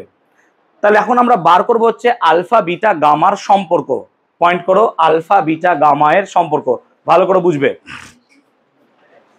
কটা ফর্মুলা দেখালাম? একটা ফর্মুলা মনে রাখবো, এইটা একটা ফর্মুলা মনে রাখবো, আর একটা এল দিয়ে লিখেছিলাম মনে পড়ছে, L2 = L1 * ব্র্যাকেট এল দিয়ে লিখেছিলাম একটা ফর্মুলা, মনে আছে তো? ঠিক আছে, এই যে এই ফর্মুলাটা মনে রাখবো, L2 = L1, এই যে সেম ফর্মুলা নাকি, L2 = L1 ব্র্যাকেট। ক্লিয়ার? লেখো আলফা ও বিটার সম্পর্ক। প্রথমে দেখো আলফা ও বিটার সম্পর্ক আমরা বার করব। প্রথমে দেখো আলফা ও বিটার সম্পর্ক বার করব। তাকাবে আলফা ও বিটা। আচ্ছা আলফাটা কি? দৈর্ঘ্য প্রসারণ, মানে রিলেটেড উইথ দৈর্ঘ্য, আর বিটাটা কি? রিলেটেড উইথ ক্ষেত্রফল। তাহলে আমি কি করলাম যে আমি একটা স্যার এরকম যে কোনো একটা ক্ষেত্রফল নিয়ে নিলাম, ভালো করে বোঝ, এরকম একটা ক্ষেত্রফল নিলাম। আমি ধরলাম যে এই অবস্থায় এর উষ্ণতা কত? T1, আর প্রাথমিক দৈর্ঘ্য লিখলাম, প্রাথমিক দৈর্ঘ্য কত? L1। আচ্ছা এর দৈর্ঘ্য L1, তাহলে এইটাও L1 এটাও L1, যদি একটা বর্গাকার পাত হয় নাকি রে, বর্গাকার পাত হলে সবই L1। তাহলে আমি এখান থেকে লিখতে পারি স্যার যে প্রাথমিক ক্ষেত্রফল, অবভিয়াসলি প্রাথমিক ক্ষেত্রফল কত? S1 কত হবে? L1 square. হ্যাঁ না বল? ঠিক তো। বাহুর দৈর্ঘ্য কত? L1, তাহলে বর্গক্ষেত্রে বাহুর দৈর্ঘ্য যদি L1 হয় তার ক্ষেত্রফল কত হবে? L1 square. তাহলে আমি এখান থেকে লিখতে পারি, কি লিখতে পারি? যে ক্ষেত্রফল, কেমন ক্ষেত্রফল? প্রাথমিক ক্ষেত্রফল, প্রালেখ প্রাথমিক ক্ষেত্রফল কত না, তো প্রাথমিক ক্ষেত্রফল S1 = L1 স্কয়ার। ঠিক আছে, এত ঠিক আছে। এখন আমি কি করলাম? উষ্ণতাটাকে বাড়ালাম। তো তুই বল উষ্ণতা যদি বাড়ায় তাহলে দৈর্ঘ্য প্রস্থ দুটোই যদি বাড়ে তাহলে তার ক্ষেত্রফলই বেড়ে যাবে। হ্যাঁ না বল? এরকম হবে, ঠিক বলছি তো? কারণ তার দৈর্ঘ্যও বাড়ছে আর তার সাথে সাথে কি প্রস্থও বাড়ছে। তো যদি দুই দিকই বৃদ্ধি পায় তাহলে তো তার আলটিমেটলি ক্ষেত্রফল বাড়বে, এবং যখন ক্ষেত্রফল বাড়লো তখন আমি ধরছি উষ্ণতা হচ্ছে কত? T2, আর দৈর্ঘ্যটাকে ধরছি আমি L2। তাহলে বলতো ক্ষেত্রফল, অন্তিম ক্ষেত্রফল কত হবে? S2 নাকি রে? তাহলে যদি আমি লিখি এখন যে অন্তিম ক্ষেত্রফল, ভালো করে দেখ, অন্তিম ক্ষেত্রফল S2 মানে কি লিখবো? L2 square. হ্যাঁ না বল? কে বুঝতে পারিস নি বল? সঙ্গে সঙ্গে জিজ্ঞেস করবি, স্যার আরেকবার বলে দেবো। ঠিক আছে, S2 সমান কত হইলো? L2 square. S2 সমান কত হইলো? L2 স্কয়ার, অবভিয়াসলি এলো, ঠিক তো? আবার এক্ষুনি একটা ফর্মুলা লিখেছিলাম যে প্রাথমিক দৈর্ঘ্য L1, প্রাথমিক উষ্ণতা T1, অন্তিম দৈর্ঘ্য L2, অন্তিম উষ্ণতা যদি T2 হয় তাহলে পরে আমরা জানি কি জানিস না তো স্যার? L2 মানে L1 bracket 1 + alpha T2 - T1। হ্যাঁ না বল? হ্যাঁ না বল? কে বুঝিস নি বল? এটা জানিস তো নাকি? না কি এক্ষুনি শেখালাম তো আমি, এক্ষুনি শেখালাম আমি, ঠিক তো রে? ওকে, তাহলে এবার যদি L2 এর ভ্যালুটা এখানে বসাই, L2 এর ভ্যালুটা এখানে বসাই। আচ্ছা তার আগে T2 - T1 টাকে না T ধরে নিচ্ছি, তাহলে আমার সুবিধা হবে। তাহলে আমি এখানে আরেকটা লাইন লিখছি, L2 = L1 1 + আলফা T। কেন স্যার? না তো আমি মনে মনে করে নিলাম যে T2 - T1 = T। ঠিক আছে স্যার, বাদ দে, কি ধরলে? হ্যাঁ T ধর না, আমার ধরার ইচ্ছা, আমার তো সম্পত্তি, প্রমাণ করছি মানে আমার সম্পত্তি, আমি যেমন যে ধরতে পারি। আমার মনে হয় আমি X ধরবো, Y ধরবো। ওকে, L2 = L1 1 + আলফা T। এত ঠিক আছে, এত ঠিক আছে, এত ঠিক আছে। এখানে সেকেন্ড ব্র্যাকেট দিলে তোদের মনে হচ্ছে যে না অঙ্কের স্যার তো আমাদের সেকেন্ড ব্র্যাকেট শিখিয়েছিল না, স্যার কি শেখাচ্ছে? এলে ফার্স্ট ব্র্যাকেট যা, হতেই পারে যে না স্যার হুট করে সেকেন্ড ব্র্যাকেট কেন ইউজ করছেন? আগে ফার্স্ট ব্র্যাকেট, ব্র্যাকেটের ভেতর ব্র্যাকেট থাকলে সেকেন্ড ব্র্যাকেট, ব্র্যাকেটের ভেতর ব্র্যাকেট থাকলে তার ভিতর ব্র্যাকেট থাকলে তখন থার্ড ব্র্যাকেট, বাদ দে। চল এবার এই যে দেখ, S2 মানে L2 স্কয়ার। হ্যাঁ না বল? S2 মানে কি? L2 square. S2 মানে L2 স্কয়ার। এবার L2 এর ভ্যালুটা এখানে বসা, বা এটুকুই তো। L2 মানে তো স্যার এইটা পুরোটা। তাহলে তাহলে তাহলে কি হবে? তাহলে S2 সমান, তাহলে S2 সমান দেখ L2 এর স্কয়ার, মানে L2 এর স্কয়ার মানে পুরোটার স্কয়ার, ঠিক বলছি তো? তার মানে L1 এর তো স্কোয়ার গেলই, তার সাথে 1 প্লাস আলফা টি এরও হোল স্কোয়ার, হ্যাঁ না বল? ঠিক বলছি তো? এত বোঝ? ক্লিয়ার? এত ক্লিয়ার? এত ক্লিয়ার হয়ে গেছে?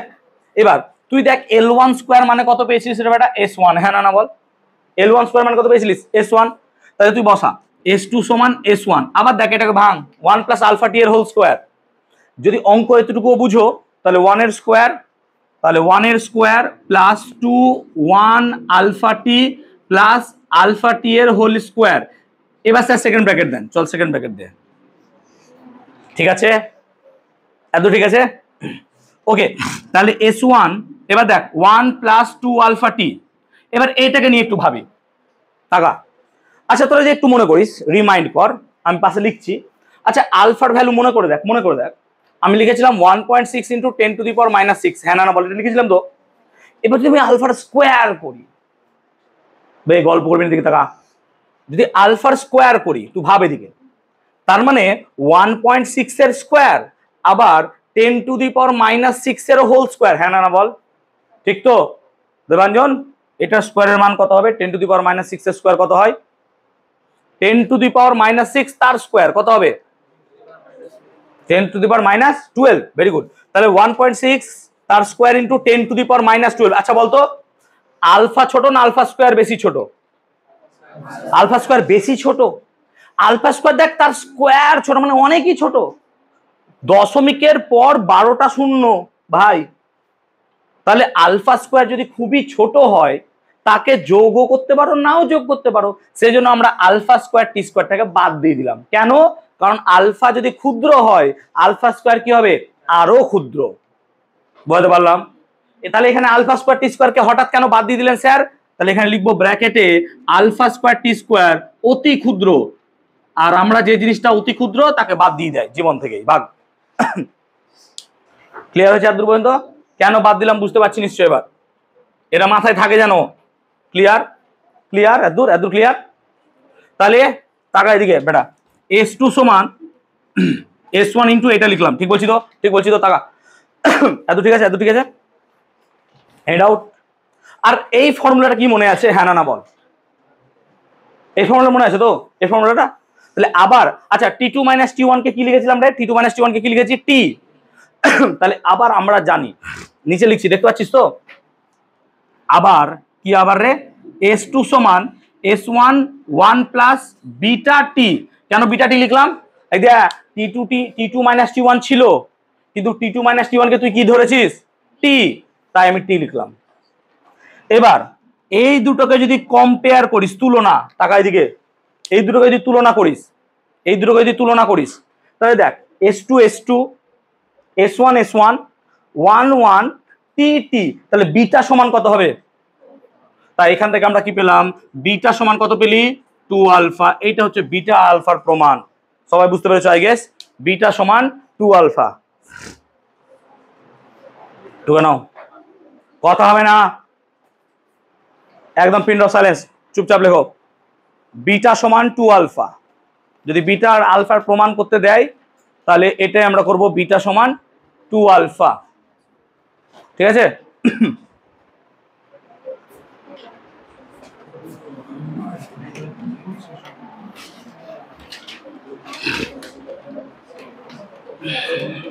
আবার মুখে কথা বলে, পেনটা চালা তাড়াতাড়ি।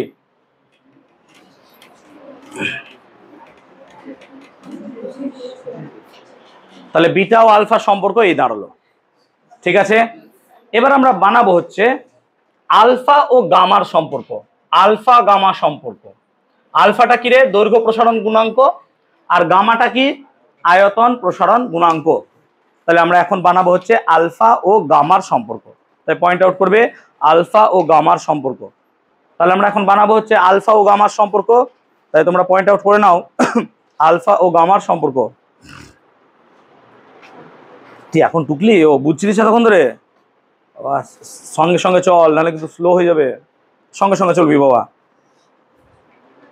আলফা গামা সম্পর্ক, তাকাও, আলফা গামা সম্পর্ক দেখো। ঠিক আছে? আমরা এখানে আলফা বিটা সম্পর্ক বানাতে গিয়ে একটা কি ধরেছিলাম? ক্ষেত্রফল, ঠিক তো? আর গামা তো আয়তন। তাহলে আমাকে কি ধরতে হবে? ঘনক। হ্যাঁ না বল, তবে তো আয়তন পাবো।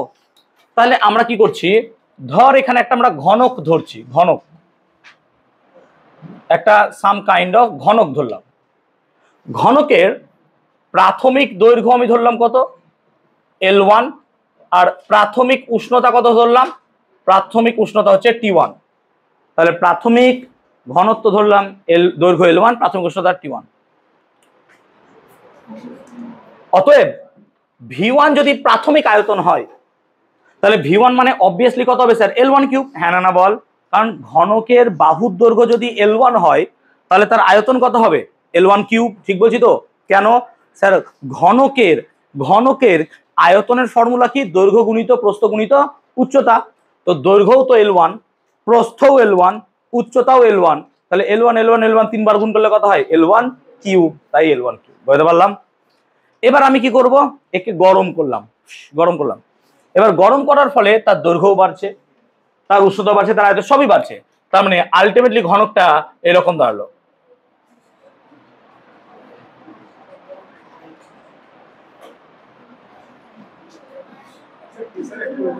এরকম বুঝতে পারছি? এরকম বাড়লো।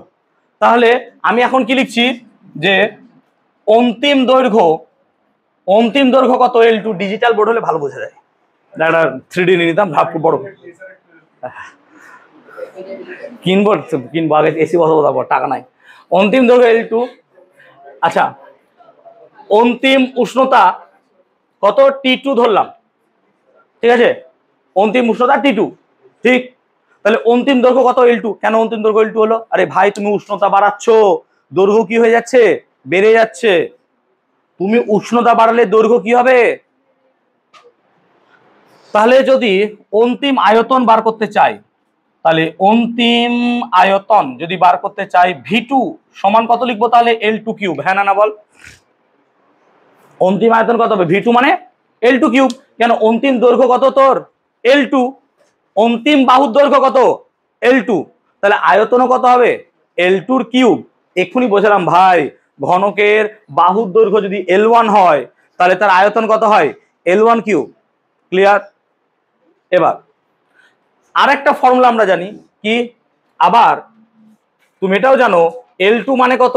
L1 ব্র্যাকেট 1 প্লাস আলফা টি। কেন টি লিখলাম? এই দেখ, এইখানে T2 মাইনাস T1 টাকে কি ধরে নিচ্ছি আমি? টি। T2 মাইনাস T1 টাকে কি ধরেছি? টি। সেই জন্য T2 মাইনাস T1 এর জায়গায় আমি লিখেছি টি। এবার তাহলে L2 এর ভ্যালু এখানে বসাও। তাহলে V2 সমান L1 কিউব 1 প্লাস আলফা টি কিউবের হোল কিউব, টি এর হোল কিউব, সরি। আবার দেখ, L1 কিউব মানে V1, তাহলে V2 মানে V1, আর এটা যদি ভাঙিস 1 প্লাস আলফা টি মানে A প্লাস বি এর whole cube. Anwesha, A plus B এর হোল কিউবের ফর্মুলা বল।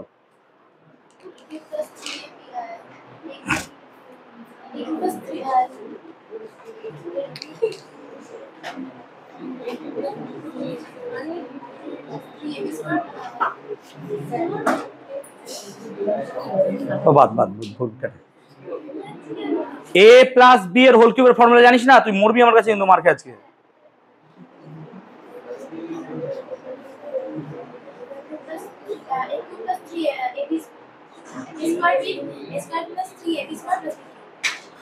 A মাইনাস বি এর হোল কিউবের formula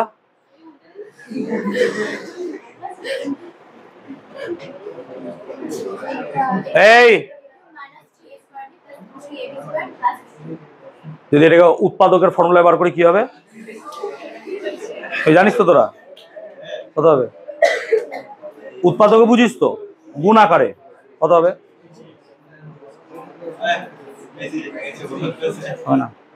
A minus B into A square plus B plus B square. তাহলে V2 সমান V1। তাহলে A প্লাস বি এর হোল কিউব মানে কত? A cube plus 3A square B plus 3AB square plus B cube. ঠিক তো? এই দিলাম। আর ঠিক আছে, 10 সেকেন্ড ব্র্যাকেট দিয়ে দিস, আর মিটাচ্ছি না। এবার V1 ইন্টু 1 এর কিউব মানে 1, 3 1 স্কোয়ার আলফা টি মানে কত? 3 আলফা টি। এবার লক্ষ্য কর, এক্ষুনি বুঝলাম আলফা যদি ক্ষুদ্র হয় আলফা স্কোয়ার আরো ক্ষুদ্র, আরে ভাই আলফা কিউব আরো ক্ষুদ্র, তাই আমি এই দুটো টার্মকে কি করব, বাদ।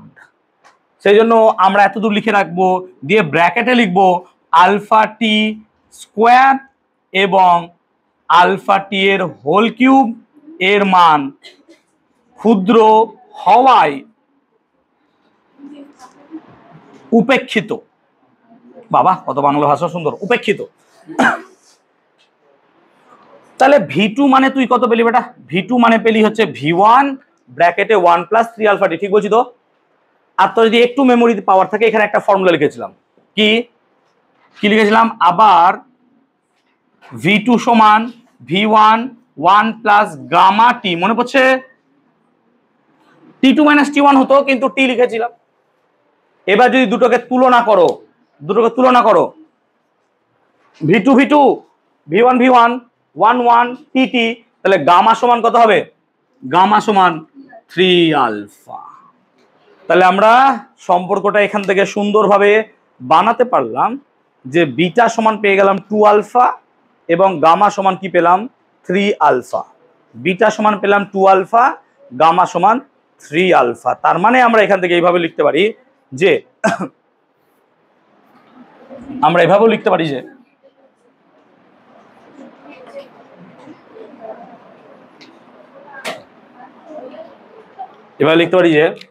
যে স্যার বিটা সমান 2 আলফা, অতএব আলফা মানে কত? বিটা বাই 2, ঠিক তো?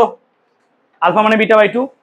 এবং আমরা এটাও দেখলাম যে গামা মানে 3 আলফা, অতএব আলফা মানে কত? Gamma by 3। তার মানে আলফা সমান বিটা বাই 2, আবার আলফা মানে কত? Gamma by 3। তাই আমরা কি লিখতে পারি যে আলফা সমান বিটা বাই 2 আবার সমান কি? Gamma by 3। এইটা হচ্ছে আলফা বিটা গামার সম্পর্ক। তোমাদের যা প্রমাণটা করালাম তোমাদের সিলেবাসে নাই। যে প্রমাণ দুটো বোর্ড জুড়ে করালাম সেই প্রমাণ সিলেবাসে তোমাদের নেই, তোমাদের শুধু এইটুকু আছে। এইটুকু জানলে তোমাদের হয়ে যাবে, কিন্তু যাদের দরকার তারা পুরোটা জেনে রাখো। প্রথমে বলে দিলে টুকতে না, সেজন্য বলিনি। চলো তাহলে আলফা, প্লিজ, খুশি হয়ে গেলি? আরে স্যার নাই, বাদ। আলফা সমান বিটা বাই 2, না দেবো না। আলফা সমান বিটা বাই 2 সমান গামা বাই 3। যারা 11-এ পড়বি তাদের আসবে, 11-এর সময় লাগবে। তাহলে আলফা সমান বিটা বাই 2 সমান কি হলো? ওই কি হলো তোদের? চ্যাপ্টার আমি 10% কভার করতে পারিনি, আজকে পুরো চ্যাপ্টার শেষ করবো। তোরা যত লেট করবি তত লেট হবে। আমি 8টার ব্যাচ 8:30টায় শুরু করবো, কোনো ব্যাপার নাই আমার। আমি তাপ শেষ করবো আজকে। আলফা সমান বিটা বাই 2 সমান, চুপ করে থাকো শোনো বলছি, গামা বাই 3। আলফা সমান বিটা বাই 2 সমান গামা বাই 3। তাহলে এখান থেকে আমরা এটাও লিখতে পারি, এক, যে বিটা সমান 2 আলফা, গামা সমান 3 আলফা, তাই তো? আচ্ছা 3 আর 2 আছে, তাহলে আলফা ভালো করে দেখ, alpha is to beta is to gamma যদি করতে হয় কত হবে? তাহলে alpha is to beta is to gamma যদি বসাতে হয়, তাহলে আলফা ইজ টু বিটা মানে কত? 2 আলফা, আর গামা মানে কত? 3 আলফা। সেই জন্য অনুপাতটা মনে রাখবো 1:2:3। তাই মাথায় রাখবো alpha is to beta is to gamma মানে হয় কিন্তু 1:2:3। আবার অনেক সময় এমসিকিউ এ দেয় যে এদের মধ্যে সম্পর্কটা এইভাবে দেয় না। কিভাবে দেয় দেখ, 3 আর 2 এর লসাগু কত? 6। 6 দিয়ে গুণ কর, 6 দিয়ে যদি গুণ করিস তাহলে হয় 6 আলফা সমান, এর সাথে 6 গুণ করলে 3 বিটা সমান 2 গামা। এটাও কিন্তু একটা রিলেশন। সো তোমরা পরীক্ষায় দেখে নিও আলফা বিটার গামার সম্পর্ক এইটা দিয়েছে না এইটা দিয়েছে, দুটোর মধ্যে একটা হবে, তাছাড়া হবে না। ঠিক আছে, হয় এটা দেবে না হয় এটা দেবে। অন্ধের মতো করে দিও না, এখানে 3 বিটা হয়, অনেক সময় 2 বিটা 3 গামা দিয়ে দেয়। তাই চোখ খুলে এমসিকিউটা পড়ো কি দিয়েছে, তারপর তার সলিউশন দেখো। ক্লিয়ার? তাহলে আমি দৈর্ঘ্য প্রসারণ গুণাঙ্ক সম্বন্ধে ডিটেল পড়লাম, সরি কঠিনের প্রসারণ গুণাঙ্ক। এত কি ক্লিয়ার হয়ে গেছে সবার? বলবে আমাকে, এত কি ক্লিয়ার হয়ে গেছে সবার? এত ক্লিয়ার হয়ে গেছে? তাহলে আমি কি পড়ালাম? দৈর্ঘ্য প্রসারণ গুণাঙ্ক, ক্ষেত্র প্রসারণ গুণাঙ্ক আর আয়তন প্রসারণ গুণাঙ্ক এবং তাদের সম্পর্ক। আর দুটো প্রমাণ যেটা পড়ালাম, যারা মোটামুটি নেবে না তাদের কোনো দরকার নাই। ঠিক আছে, এত বাদ দিতে পারো। এবার হেডিং করবে বা টপিক লিখবে তরলের প্রসারণ। তরলের প্রসারণ,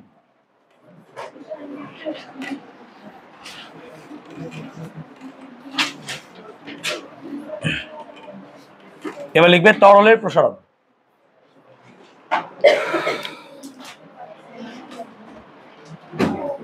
তরলের প্রসারণ কি কি আলোচনা চলছে? কে বুঝতে পারিসনি কি হয়েছে তোদের? বারবার বলছি মুখ থেকে কথা বার করবি না। তরলের প্রসারণ যদি ক্যালকুলেট করতে চাই বা আমরা এটা সম্বন্ধে বুঝতে চাই, তাহলে আমরা একটা ছোট্ট পরীক্ষা করব এর উপর। কি করলাম, আমরা একটা সরু নলযুক্ত, সরু নল অবভিয়াসলি সরু নলযুক্ত একটা পাত্র নেব, বুঝতে পারছো? ঠিক আছে, এটা সরু নলযুক্ত পাত্র নিলাম। ধরো, please don't compare this to a রসুন, এটা রসুন বা পেঁয়াজ টাইপস অফ নয়, এটা কাইন্ড অফ একটা পাত্র যার তলদেশটা হচ্ছে গোল। ঠিক আছে, চৌকো নিতে পারতাম, কিন্তু গোল নিলে পরে হিটটা চারিদিকে সমানভাবে ডিস্ট্রিবিউট হয়, সেই জন্য গোল নেওয়াটা জরুরি আছে। আর এখানে কি হচ্ছে, তুমি আগুন দিয়েছো, তাই এটা ধরো আগুন জ্বলবে, কিন্তু আগুন জ্বলেনি এখনো। ঠিক আছে, কাইন্ড অফ। এবার এটাকে কি করেছো, একটা পাত্রের উপর কোথাও রেখেছো, এরকম ভাবে কোথাও এটা রাখা আছে, এরকম ভাবে সিচুয়েশন ক্লিয়ার। আর আমি জল কতটা ভরেছি, জল ঢুকিয়েছি হচ্ছে এতটা, এতটা জল, এতটা জল আছে, ঠিক আছে, এতটা জল দিয়েছি। এই বিন্দুটা হচ্ছে ও। আর ধরো দুজন পরীক্ষা করতে গেছো, এরকম দুজন কোনো একজন মহান ব্যক্তি যারা পরীক্ষা করছো, সিচুয়েশনটা ভাবো প্লিজ। তুমি যাকে ইচ্ছা ইমাজিন করতে পারো যে যারা মোটামুটি এই পরীক্ষায় অংশগ্রহণ করবে। ঠিক আছে, ধরে নাও বিক্রম আর শুভ আমাদের, ঠিক আছে, যে মাথা মেরে দিল না, একটা বিশাল কৃতিত্বের কাজ। তো হোয়াট এভার, যে কোনো দুজন তোমরা ভাবতে পারো যারা এই পরীক্ষাটা করবে। ঠিক আছে, তো একজন হচ্ছে কি বিক্রম ফেমাস বয়, ঠিক আছে, আর একজন আমাদের হচ্ছে শুভ চকলেট বয়। চলো, তো বিক্রম আর শুভ দুজন ছেলে যারা পরীক্ষা করছে, হোয়াট এভার, টাকা ওইদিকে। তো দুজন পরীক্ষা করছে, বাট আগুন দেয়নি এখনো, ঠিক আছে, শুরু করবে এরকম টাইপ রয়েছে। দিয়ে হঠাৎ করে শুভর কি পেয়েছে, টয়লেট যাবে। ঠিক আছে, তো আচ্ছা পরীক্ষাটা শোন, হাসবি, পরে অসুবিধা কি আছে। ঠিক আছে, তো ও টয়লেট গেছে, so gone to toilet, gone to toilet. হ্যাঁ হ্যাঁ, তো কি হয়েছে দাদা, তুই মুখতে যাস না কোনোদিনও? হোয়াট এভার, এদিকে দেখা, এই প্লিজ কনসেন্ট্রেট হিয়ার। তো সাম মোমেন্টের জন্য সে নাই, কি হচ্ছে এখানে, ঠিক আছে, বিক্রম অনেকক্ষণ ওয়েট করছে, আসবে আসবে বলে, তো অনেকক্ষণ সময় লাগছে, আসছে না ও। তো আরে ভাই প্লিজ এদিকে তাকাই, সময় লাগবে। এবার বিক্রম কি করলো, আবার বিক্রম পরীক্ষাটাকে শুরু করে দিল। ও কি করলো, এখানে আগুন লাগিয়ে দিল, দেশলাই ছিল ওই প্যাকেটে, অসুবিধা নাই, আগুন লাগিয়ে দিল। আগুন লাগিয়ে দিলে যে অবজারভেশনটা হচ্ছে, সেই অবজারভেশনটা হচ্ছে ইম্পর্টেন্ট। সো মাহল তৈরি করে দিলাম বোঝার জন্য, এবার সব দিকে তাকাবে নিশ্চয়ই। সো অবজারভেশনটা কি হচ্ছে, ও এখানে আগুন লাগিয়ে দিল। তো প্রথমে দেখলো বিক্রম, এবারটা টয়লেট আছে, কিন্তু বিক্রম দেখছে জল নামলো নিচে, এতটা জল নামলো, এই পয়েন্টটাকে ধরলাম আমি বি। দিয়ে কিছুক্ষণ পর দেখা গেল জল বাড়ছে, বেড়ে ওকে ক্রস করে এত দূর চলে এসছে, এত দূর এসছে, এত দূর জল চলে এসছে। ততক্ষণে রিটার্ন ফ্রম টয়লেট, ও রিটার্ন করলো টয়লেট থেকে। দিয়ে প্রথম প্রশ্ন যেটা শুভ বিক্রমকে করবে, আরে জল ওতে ছিল এতে উঠলো, is it right or not, এটাই ঠিক তো? ও প্রথম প্রশ্ন এটাই করবে। তাহলে প্রথম প্রশ্ন হলো ও থেকে জল এতে উঠলো, কিন্তু বাস্তবে আমরা যারা বিক্রমের পরীক্ষাটা দেখছি তারা অবভিয়াসলি বুঝছি না এ ভুল করেছে কোনো জায়গায়। জল প্রথমে ও থেকে বিতে নামলো, পুরো ব্যাখ্যাটা বি থেকে এতে গেল, এই হচ্ছে পুরো ঘটনা। কিন্তু ও কি দেখবে না, ও অন্ধের মতো বিশ্বাস করবে তোরা ভুল বলছিস, জল ওতে ছিল এতে উঠলো, ওর বক্তব্য তো ঠিক, ওর বক্তব্য তো ভুল নয়। তাহলে এই কনফিউশনটা হলো কেন? সো এই জায়গাটায় আমরা ব্যাখ্যা দেবো। এবার প্রথমে জল ও থেকে বিতে কেন গেল, তো দেখো প্রথমে যখন আমরা তাপ প্রয়োগ করেছি তখন প্রথম তাপটা কিন্তু কে পেয়েছে, ওই জার পেয়েছে, ফ্লাস্কটা পেয়েছে। ফ্লাস্ক কঠিন পদার্থ, তাপ পাওয়ার ফলে সে আয়তনে বেড়েছে, ঠিক বলছি তো? তো যখনই সে আয়তনে একটু বেড়েছে, তাহলে এই জলটা প্রথমে কি হয়ে গেছে, নেমেছে। তাহলে ও থেকে বি পর্যন্ত এই যে প্রসারণে জলটা নেমেছে, অ্যাকচুয়ালি এটা পাত্রের প্রসারণ, হ্যাঁ না না বলো? তার মানে আমরা এখান থেকে লিখবো যে ওবিটা হচ্ছে কি না, তো পাত্রের প্রসারণ, ওবিটা হচ্ছে পাত্রের প্রসারণ, ঠিক বলছি তো? ওবি হচ্ছে পাত্রের প্রসারণ, ওবি হচ্ছে পাত্রের প্রসারণ। এবার ওবি পাত্রের প্রসারণ, এবার তারপর কি হলো, জল আস্তে তাপ আস্তে আস্তে জলের দিকে গেল, তাপ আস্তে আস্তে জলের দিকে গেল। এবার জল কি হচ্ছে, দ্রুত হারে বৃদ্ধি পাচ্ছে। কেন? কারণ কঠিনের মধ্যে আন্তরাণবিক আকর্ষণ বল বেশি, সেই জন্য কঠিন পদার্থ খুব সহজে বৃদ্ধি পায় না, কিন্তু তরলের মধ্যে আকর্ষণ বল তো কি তুলনামূলক কম, সেই জন্য তাপ দিলে তরল বেশি পরিমাণ প্রসারিত হয়। তো তরলের যেহেতু প্রসারণ বেশি, সেই জন্য তরল প্রসারিত হতে শুরু করেছে বি থেকে, এবং বি থেকে প্রসারিত হয়ে ও ক্রস করে এতে চলে গেছে। সেই জন্য আমরা এখানে এ বিটাকে বলবো তরলের প্রকৃত প্রসারণ। প্রকৃত কেন বলছি, কারণ আসলেই তরল এতটুকু বেড়েছে, তরলের আসলে এতটুকু বেড়েছে। আর শুভর চোখে লাগছে কি, যে জলটা ও থেকে এ পর্যন্ত, এটাকে বলবো আপাত প্রসারণ। আপাত মানে আমার মনে হচ্ছে কিন্তু অ্যাকচুয়ালি তা নয়। ঠিক বলছি তো? আমার মনে হচ্ছে, অ্যাকচুয়ালি কিন্তু তা নয়। যেমন ধরো আমাদের পরীক্ষায় অনেকে পরীক্ষা দিতে যায়, যেমন আমরা পরীক্ষা দিচ্ছে, স্কুলের পরীক্ষা, বিভিন্ন জায়গায় পরীক্ষা অনেকে পরীক্ষা দিতে যায়। এবার পরীক্ষায় সে বলে আসে যে দেখ বন্ধু আমি কোনো রকমের 40 অ্যাটেন্ড করেছি, পরীক্ষা দেখবে সে 50 হয়ে গেছে। এরকম অনেক সময় হয়। তাহলে আমার মনে হচ্ছে যে আমি 40ই অ্যাটেন্ড করেছি, কিন্তু 10 নাম্বার কোথা থেকে পেলো? তাহলে ও 10 নাম্বার সামহাও ম্যানেজ করেছিল, কিন্তু ও নিজেই শিওর ছিল না যে 10 পাবে কিনা পরীক্ষায়। তাহলে এই 10 নাম্বারটাকে আমরা এইভাবে বলবো যে আপাত, এটা অ্যাপারেন্ট বৃদ্ধি, পেতেও পারতো নাও পেতে পারতো, দিস ইজ অ্যাপারেন্ট।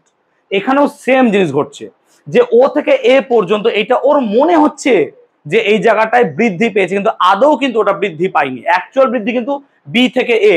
সেই জন্য আমরা এখানে ও এ এটাকে বলবো তরলের আপাত প্রসারণ। তাহলে তরলের ক প্রকার প্রসারণ পাওয়া যায় এক্ষুনি দেখলাম স্যার, একটা হচ্ছে প্রকৃত প্রসারণ আর একটা আপাত প্রসারণ। কেন স্যার তরলের কেন দুরকম প্রসারণ পাওয়া যায়, প্রকৃত আর আপাত? শুধুমাত্র একটাও তো হতে পারতো।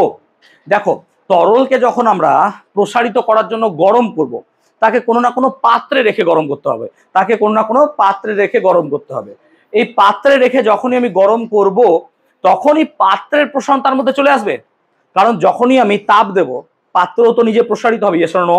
পাত্র নিজেও তো প্রসারিত হবে। তো পাত্র যখন নিজে প্রসারিত হবে, তো পাত্র যখন প্রসারিত হচ্ছে, পাত্রের প্রসারণ ঢুকে যাচ্ছে, তো পাত্রের প্রসারণটাকে আমরা বাদ দিতে পারবো না। তো পাত্রের প্রসারণটাকে কি করে বার করতে পারবো?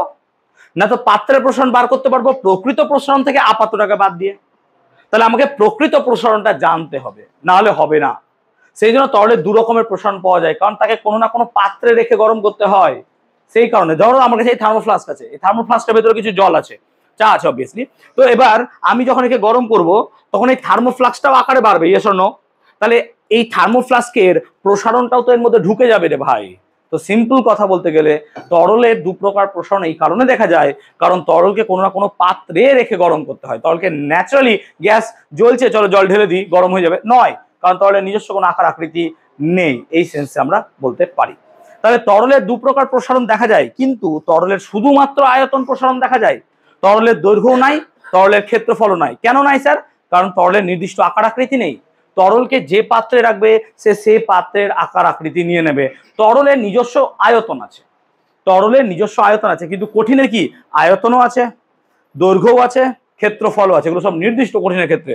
সেই জন্য আমরা কঠিনের ক্ষেত্রে যেমন দৈর্ঘ্য, ক্ষেত্র, আয়তন, প্রসারণ পেলাম, এক্ষেত্রে সেরকম পাবো না। কটা বাজে? 7টা বেজে গেল। হ্যাঁ, তাহলে আমরা এক্ষেত্রে কি পেলাম? তাহলে আমরা এক্ষেত্রে দেখব যে তরলের প্রসারণ হচ্ছে একটা গামা, এই গামাটাকে আমরা আর লিখলাম, আর মানে রিয়াল, প্রকৃত প্রসারণ গুণাঙ্ক, রিয়াল, রিয়াল মানে প্রকৃত, গামা আর। এই যে আমাদের চুপ কর, গামা আর সমান কত লিখবো তাহলে? V2 minus V1 by V1 into T2 minus T1, এটা ভাবতে পারো গামা রিয়াল। আর একটা হচ্ছে গামা এ, এটাকে বলবো অ্যাপারেন্ট, অ্যাপারেন্ট মানে আপাত, আপাত থাকে এ, আপাত থেকে এ, আপাত এ, এইভাবে মনে রাখবে গামা এ, এটাকে বলবো apparent. Gamma A should be equal to V2 dash minus V1 V1 into T2 minus T1, এটা হচ্ছে গামা আর আর গামা এর ফর্মুলা। এবং আরেকটা ফর্মুলা মনে রাখবে তোমার, যে gamma real equal to gamma A plus gamma G. অর্থাৎ যে তুমি এখান থেকে দেখতে পাচ্ছ, এখান থেকে দেখতে পাচ্ছ, কি দেখতে পাচ্ছ, যে দেখো এ বি মানে ও এ প্লাস ও বি, ঠিক তো? তুমি এখান থেকে দেখতে পাচ্ছ যে এ বি মানে ও এ প্লাস ও বি, ঠিক বলছি তো? আর এ বিটাকে কি বলছি? প্রকৃত প্রসারণ। তাই আমরা এখানে লিখতে পারবো মোটামোটা করে যে প্রকৃত প্রসারণ সমান আপাত প্রসারণ, আপাত প্রসারণ প্লাস কি লিখবো? পাত্রের প্রসারণ, পাত্রের প্রসারণ। সেরকম ভাবে এখানে কি লিখবো? যে প্রকৃত প্রসারণ গুণাঙ্ক সমান আপাত প্রসারণ গুণাঙ্ক প্লাস পাত্রের প্রসারণ গুণাঙ্ক। তাহলে প্রকৃত প্রসারণ গুণাঙ্ক সমান আপাত প্রসারণ গুণাঙ্ক প্লাস পাত্রের প্রসারণ গুণাঙ্ক। এই হচ্ছে আমার গল্প। তাহলে তরলের প্রসারণ এই দু রকমের আমরা পেলাম। তাহলে gamma R equal to gamma A plus gamma G. তাহলে কঠিনের তরলের এই দু প্রকারের প্রসারণ পড়লাম। ক্লিয়ার হয়েছে? আশা করছি সকলেই বুঝতে পেরেছো।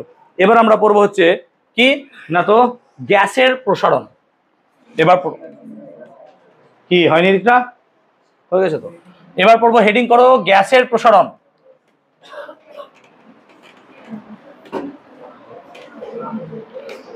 এবার হেডিং করো গ্যাসের প্রসারণ। এবার সমস্যা দেখো গ্যাসের প্রসারণ।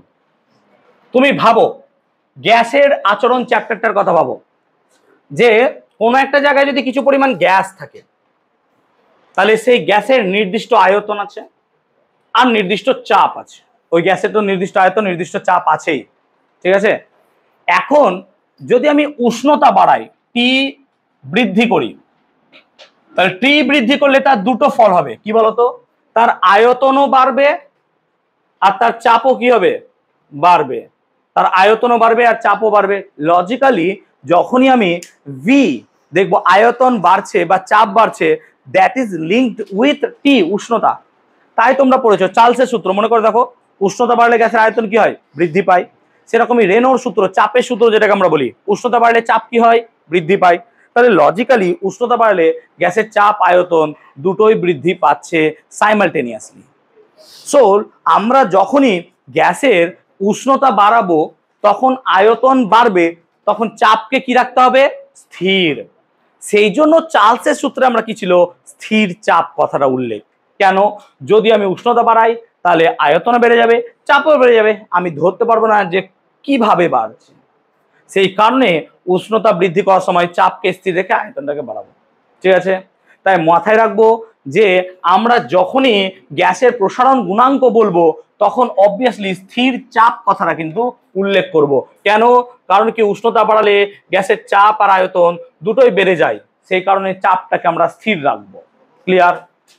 এবার তুমি যদি গ্যাসের উষ্ণতা দেখো বা গ্যাস দেখো, তাহলে গ্যাসকে যদি আমি একটু ক্লোজলি অবজার্ভ করি, প্লিজ কনসেন্ট্রেট করো, গ্যাসকে যদি ক্লোজলি অবজার্ভ করি তাহলে লজিক্যালি যে গ্যাসের আমরা অণুগুলো খুব দূরে দূরে অবস্থিত, গ্যাসের অণুগুলো খুব দূরে দূরে অবস্থিত, দূরে দূরে অবস্থিত হওয়ার কারণে এদেরকে সামান্য উত্তপ্ত করলে এদের আয়তন প্রচুর পরিমাণে বেড়ে যায়।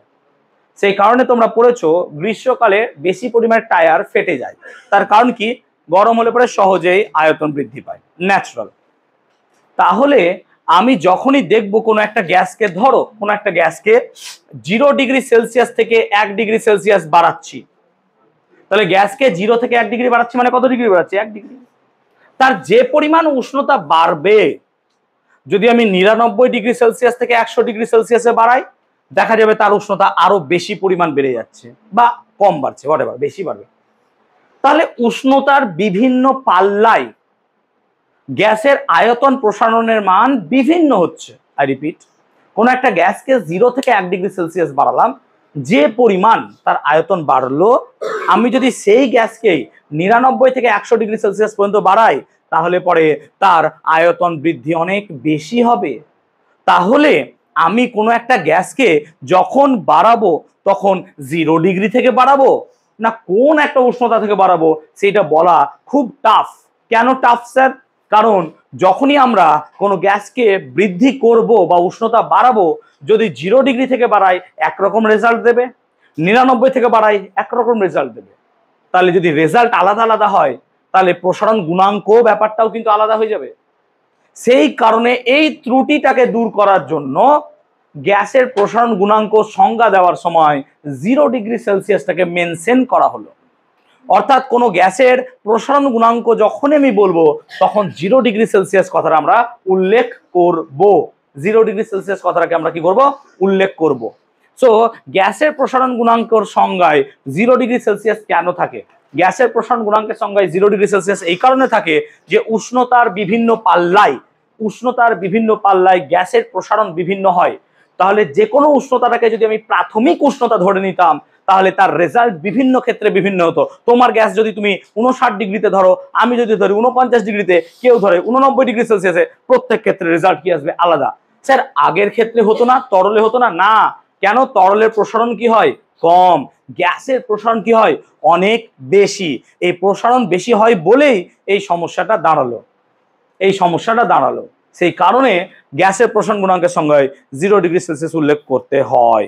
এবার অনেকে হয়তো মন দিয়ে শুনলি না ক্লাসে, ন্যাচারাল যে মন অন্য জায়গায় থাকে, তাই বলছি যে পরীক্ষার আগে এই কোশ্চেনটা দেওয়া করে আমাকে বলবেন, আমি দেখবে 2-3 মিনিট সময় দিলাম এই প্রশ্ন বলার জন্য। তো পরীক্ষার আগের দিন আমাকে জিজ্ঞেস করবে না স্যার গ্যাসের প্রসারণ গুণাঙ্কে 0 ডিগ্রি সেন্টিগ্রেড কেন উল্লেখ থাকে, আমি একই উত্তর দিতে দিতে পাগল হয়ে যায়। মনে রেখো যে কোন টাইমে পড়াচ্ছি, রেকর্ডেড ক্লাস থাকছে, তোমরা দেখে নিও। তা সত্ত্বেও যদি মনে না পড়ে আমাকে বলবে, আমি বলে দেবো। এই সংজ্ঞাটা, এই প্রশ্নটার উত্তর তোমাদের রায়মার্টিন হোক বা ছাত্র কোশ্চেন সহায়িকাতে দেওয়া আছে। এবার তাহলে গ্যাসের প্রসারণ গুণাঙ্ক প্রাথমিক উষ্ণতা T1টা কত হবে? অবভিয়াসলি 0 ডিগ্রি সেলসিয়াস হবে। Yes or no? প্রাথমিক উষ্ণতা 0 ডিগ্রি হবে। আর T2টাকে আমি ধরলাম T ডিগ্রি সেলসিয়াস। T2টাকে কি ধরলাম? T degree Celsius. T2টাকে ধরলাম T ডিগ্রি সেলসিয়াস। প্রাথমিক উষ্ণতা যদি 0 ডিগ্রি হয়, প্রাথমিক আয়তন এটাকে আমি ধরলাম V0, আর অন্তিম আয়তন এটাকে ধরলাম V। তাহলে আয়তন প্রসারণ গুণাঙ্ক গামা এর সংজ্ঞা কিভাবে লিখতে হয়?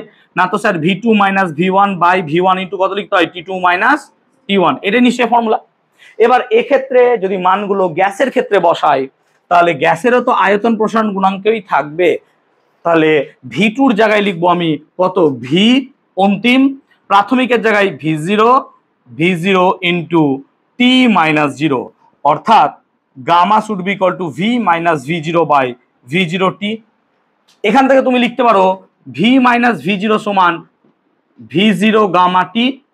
তাহলে V সমান V0 plus V0 gamma T, অতএব V সমান V0 1 প্লাস গামা T।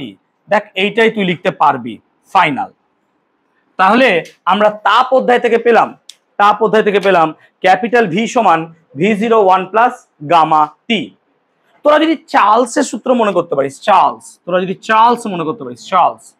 চার্লসের সূত্র কি ছিল? না তো sir V equal to V0 1 plus T by 273। হ্যাঁ না বল? এটাই ছিল। চলো এবার যদি কম্পেয়ার করো, V0 1 1 T, তাহলে গামা মানে কত দাঁড়ায়?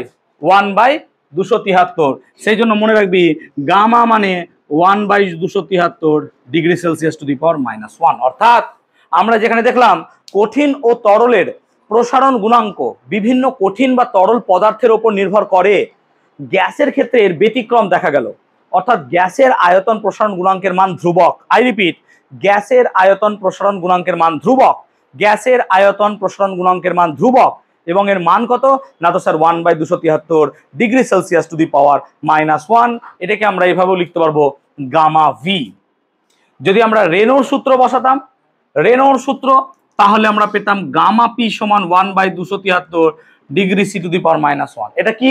চাপের সূত্র থেকে। নিশ্চয় রেনোর সূত্র তোমাদের মনে আছে, লিখিয়েছিলাম, মনে করতে পারছো তোমরা? এইটা ছিল রেনোর সূত্র, মনে পড়ছে? P সমান P0 1 প্লাস T বাই 273। যদি ভুলে যাও তাহলে মনে করতে পারো। তাহলে একটা কথা মনে রাখবে, গ্যাসের আয়তন প্রসারণ গুণাঙ্ক, চাপ প্রসারণ গুণাঙ্ক দুটোর মানই সেম এবং তার মান 1 by 273 degree Celsius to the power -1।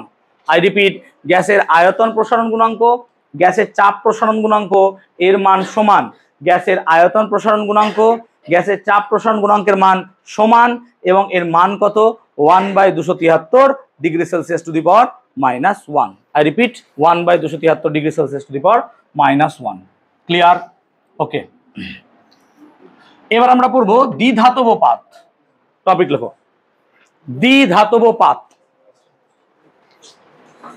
আজকে 10 মিনিট লেটে যাবি, 5 মিনিট।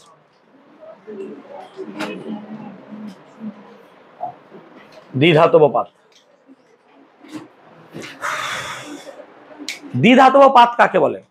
এবার দেখো, আমরা যখন একটা পেপারের উপর আর একটা পেপারকে মানে আটকাতে চাই তাহলে আঠা ইউজ করি, গাম ইউজ। আমরা যখন কাঠের সঙ্গে কাঠকে ইউজ করতে যাই, ফেভিকল ইউজ করি। বা আমরা কি করতে পারি? আমরা পেরেক ইউজ করতে পারি।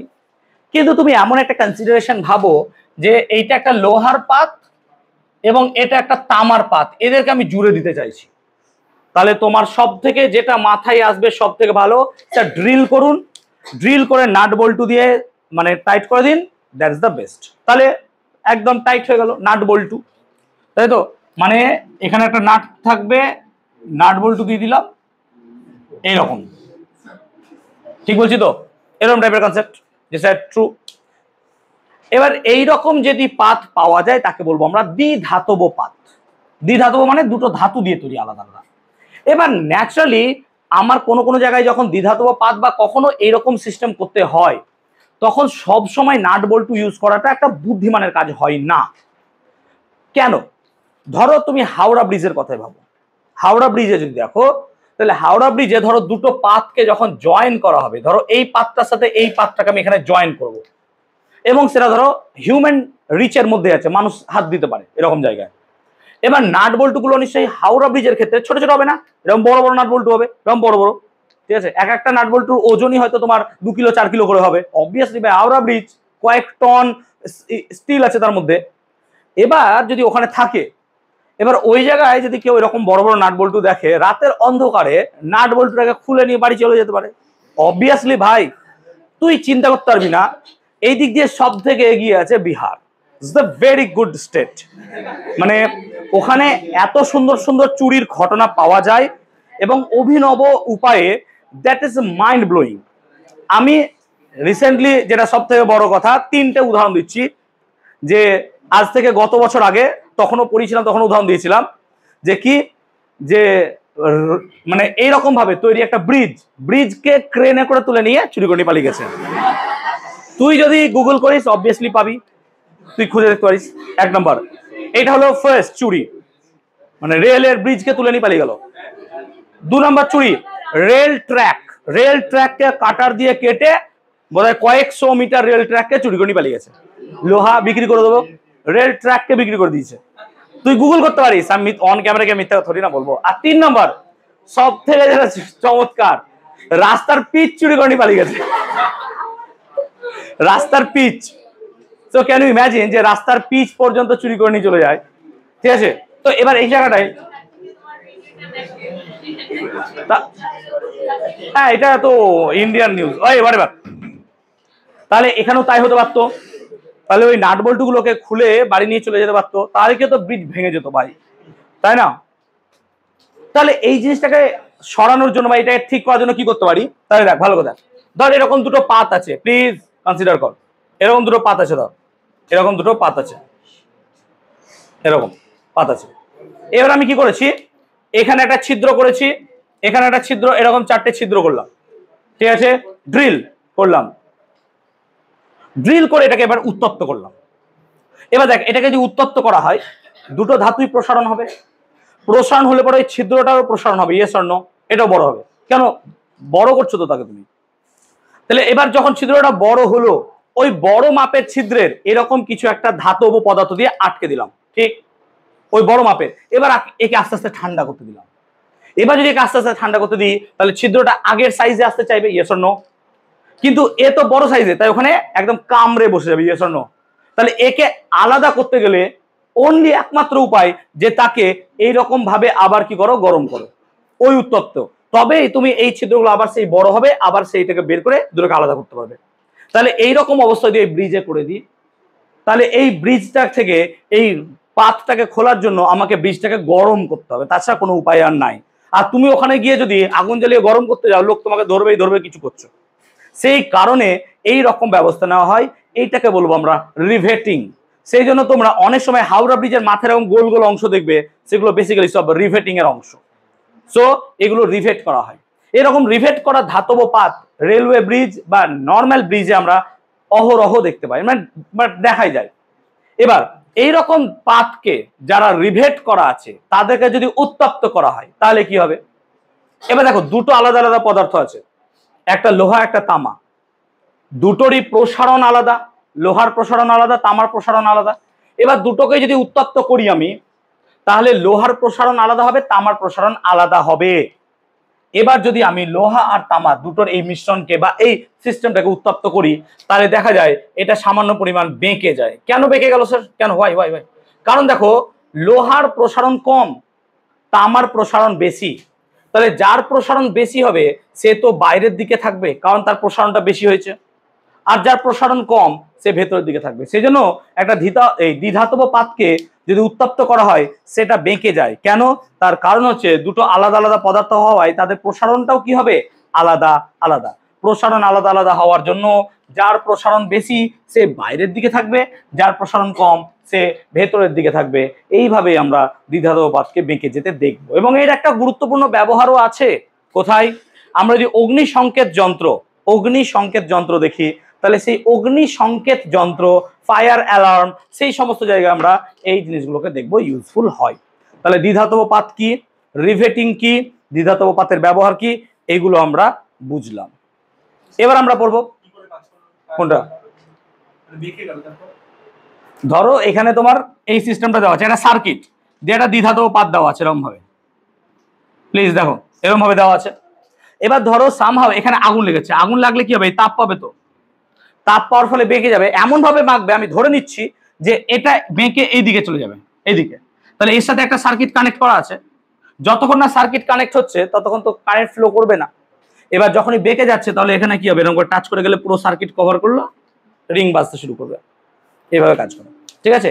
এখন এগুলো ইউজ করে না, এখন থার্মিস্টর ইউজ করা হয়, তার থেকে অনেক ফার মোর বেটার, ঠিক আছে? ওকে, এবার আমরা পড়বো তাপের প্রবাহ। লাস্ট টপিক আমাদের তাপের প্রবাহ।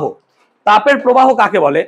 তাপ এক স্থান থেকে অন্য স্থান যাওয়াকে বলা হয় তাপের প্রবাহ বা তাপ সঞ্চালন। তাপ সঞ্চালনের 3 রকম পদ্ধতি আছে। একটা হচ্ছে পরিবহন, একটা পরিচলন, একটা হচ্ছে বিকিরণ। পরিচলন পদ্ধতি কাকে বলে? যে যখন তাপ মাধ্যম মধ্যস্থিত কণাকে স্থানচ্যুত করে তাপ এক স্থান থেকে অন্য স্থানে নিয়ে যায়, তখন তাকে বলবো তাপের পরিচলন। তাপ পরিবহন কাকে বলে? যখন কোনো একটা পদার্থের মধ্য দিয়ে তাপ নিজের স্থান পরিবর্তন করবে না মাধ্যমের অণুগুলো, অথচ তাপ এক স্থান থেকে অন্য স্থান চলে যাবে, তাকে বলবো তাপের পরিবহন। এবং তাপ যদি মাধ্যম ছাড়াই এক স্থান থেকে অন্য স্থান চলে যায় তাকে বলা হয় বিকিরণ। তার মানে তাপের পরিবহনের কনসেপ্টটা কি? তাপের পরিবহনের কনসেপ্টটা হচ্ছে এরকম যে কোনো একটা জায়গায় আমরা যদি একটা লোহার রড নিই, এই লোহার রডের কোনো একটা প্রান্তে যদি আমরা এরকম ভাবে আগুন জ্বালাই, কিছুক্ষণ পর দেখবো এই জায়গাটা গরম হয়ে গেছে। কেন? কারণ এই তাপটা এই লোহার দণ্ডের অণু বা পরমাণুর মধ্য দিয়ে এক স্থান থেকে অন্য স্থান চলে যাচ্ছে। তাহলে এক স্থান থেকে যখন অন্য স্থান চলে যাবে তখন তার নিজের অবস্থান পরিবর্তন হবে না। এমন হবে না যে এই পরমাণুটা এখানে চলে যাচ্ছে, এটা কখনো হবে না। ও কি করবে? বাই মিনস অফ ভাইব্রেশন এখান থেকে অন্য জায়গায় তাপ ছুটে পালাবে। তাহলে এই রকম যে প্রসেস, এটাকে বলবো আমরা পরিবহন। বিভিন্ন পদার্থের পরিবহন ক্ষমতা বিভিন্ন রকম, এটা প্রমাণ করেছিলেন বিজ্ঞানী ইনজেন হজ একটা বিশেষ পরীক্ষার মাধ্যমে। পরীক্ষাটা কি ছিল না, তো তিনি একটা ট্যাঙ্কি নিলেন, একটা ট্যাঙ্ক নিলেন। এই ট্যাঙ্কের মধ্যে তিনি বিভিন্ন পদার্থের সেম দৈর্ঘ্যের দণ্ড ভরে দিলেন। ধরো লোহা, তামা, কাঁচ, সিলভার, বিভিন্ন পদার্থ দিয়ে তৈরি সেম দৈর্ঘ্যের এবং এখানে সেম সাইজের মোম লাগিয়ে দিলেন। এবার এখানে তিনি 100 ডিগ্রির জল লাগালেন। মানে কি, এখানে 100 ডিগ্রি জল দিলাম মানে প্রত্যেকটা দণ্ড 100 ডিগ্রির করে জল পেয়েছে। দেখা যাচ্ছে যেটা সিলভার সেটা সব থেকে বেশি পরিমাণে মোম গলে গেছে, আর যেটা গ্লাস সেটার মোম প্রায় গলেইনি। তামার মোম একটু কম গলেছে সিলভারের তুলনায়, আর লোহার মোম আরো কম গলেছে। তাহলে এর থেকে বোঝা যাচ্ছে যার মোম সব থেকে বেশি গলেছে সে বেশি পরিমাণে তাপকে পরিবহন করতে পেরেছে, আর যার মোম একদম গলেনি সে তাপ পরিবহন করতেই পারেনি। যেমন কাঁচ, সেজন্য কাঁচ তাপের কুপরিবাহী, whereas আমরা যদি দেখি সিলভার তাপের সুপরিবাহী। তাহলে বিভিন্ন পদার্থের তাপ পরিবহন করার ক্ষমতা বিভিন্ন রকম, এটা পরীক্ষা করেছিলেন ইনজেন হজ এবং তার পরীক্ষার মাধ্যমে জানতে পারি একে বলা হয় তাপ পরিবাহিতা। একে কি বলা হয়? তাপ পরিবাহিতা। তোদের কি লেট হয়ে যাচ্ছে? ওয়েট করতে হয়তো 10 মিনিট, 10 মিনিটে হয়ে যাবে না। তাপ পরিবাহিতা, ঠিক আছে? তাহলে লজিক্যালি তাপ পরিবাহিতা কি? তাপ পরিবহন করার ক্ষমতা। যেমন ধরো আমি এখন পড়াচ্ছি, তোমাদের সবার মধ্যে সেই ক্যাপাবিলিটি নাই যে আমি 100% নেব। কেউ নিতে পারছো, তাহলে যারা পাচ্ছ তার ক্যাপাবিলিটি বেশি, যার নিতে পারছো কম তার ক্যাপাবিলিটি কম, যে ভাবছো কখন ছুটি হবে বাড়ি গিয়ে ঘুমাবো তার ক্যাপাবিলিটি আরো কম, হোয়াট এভার যার যেমন ভাবছো। তাহলে প্রত্যেক পদার্থের তাপ পরিবহন ক্ষমতা এরকম বিভিন্ন রকম। আমরা এটাকে নিয়েই আলোচনা করতে চাইছি যে তাপ পরিবহন। তুমি যদি একটু লক্ষ্য করো দেখবে এখনকার যে বাড়ি বা ফ্ল্যাট তার ভেতরে খুব সহজেই গরম হয়ে যায়, কিন্তু তুমি যদি সে ব্রিটিশ পিরিয়ডের ঘরের ভেতর ঢোকো তখন তুমি দেখবে সেখানে যথেষ্ট ঠান্ডা। তুমি আজও শ্যামবাজার বা এইরকম কোনো পুরনো বাড়িতে যাও তার ভেতর যথেষ্ট ঠান্ডা, ওয়ার এজ কম্পেয়ার টু যদি আমরা আমাদের ঘর দেখি যথেষ্ট গরম। তার কি কি রিজন হতে পারে সেই ব্যাখ্যাগুলো আমরা এখানে চেষ্টা করব ব্যাখ্যা করার। দেখো আমরা কি করলাম, ধরো এরকম একটা পাত নিয়েছি, জাস্ট ইমাজিন করতে পারো যে এরকম একটা পাত নিয়েছি, ঠিক আছে, এরকম ভাবে রেখেছি। এই তার বেধ হচ্ছে কিছুটা আছে, তার ক্ষেত্রফল কিছুটা আছে, ঠিক আছে, এইরকম ভাবে ভাবতে পারো। এরকম একটা মোটা অংশ যেটা আমি এখানে রেখেছি। আমি তো 3D তে আঁকতে পারবো না, তার জন্য 2D আঁকছি, ঠিক আছে। সো ধরো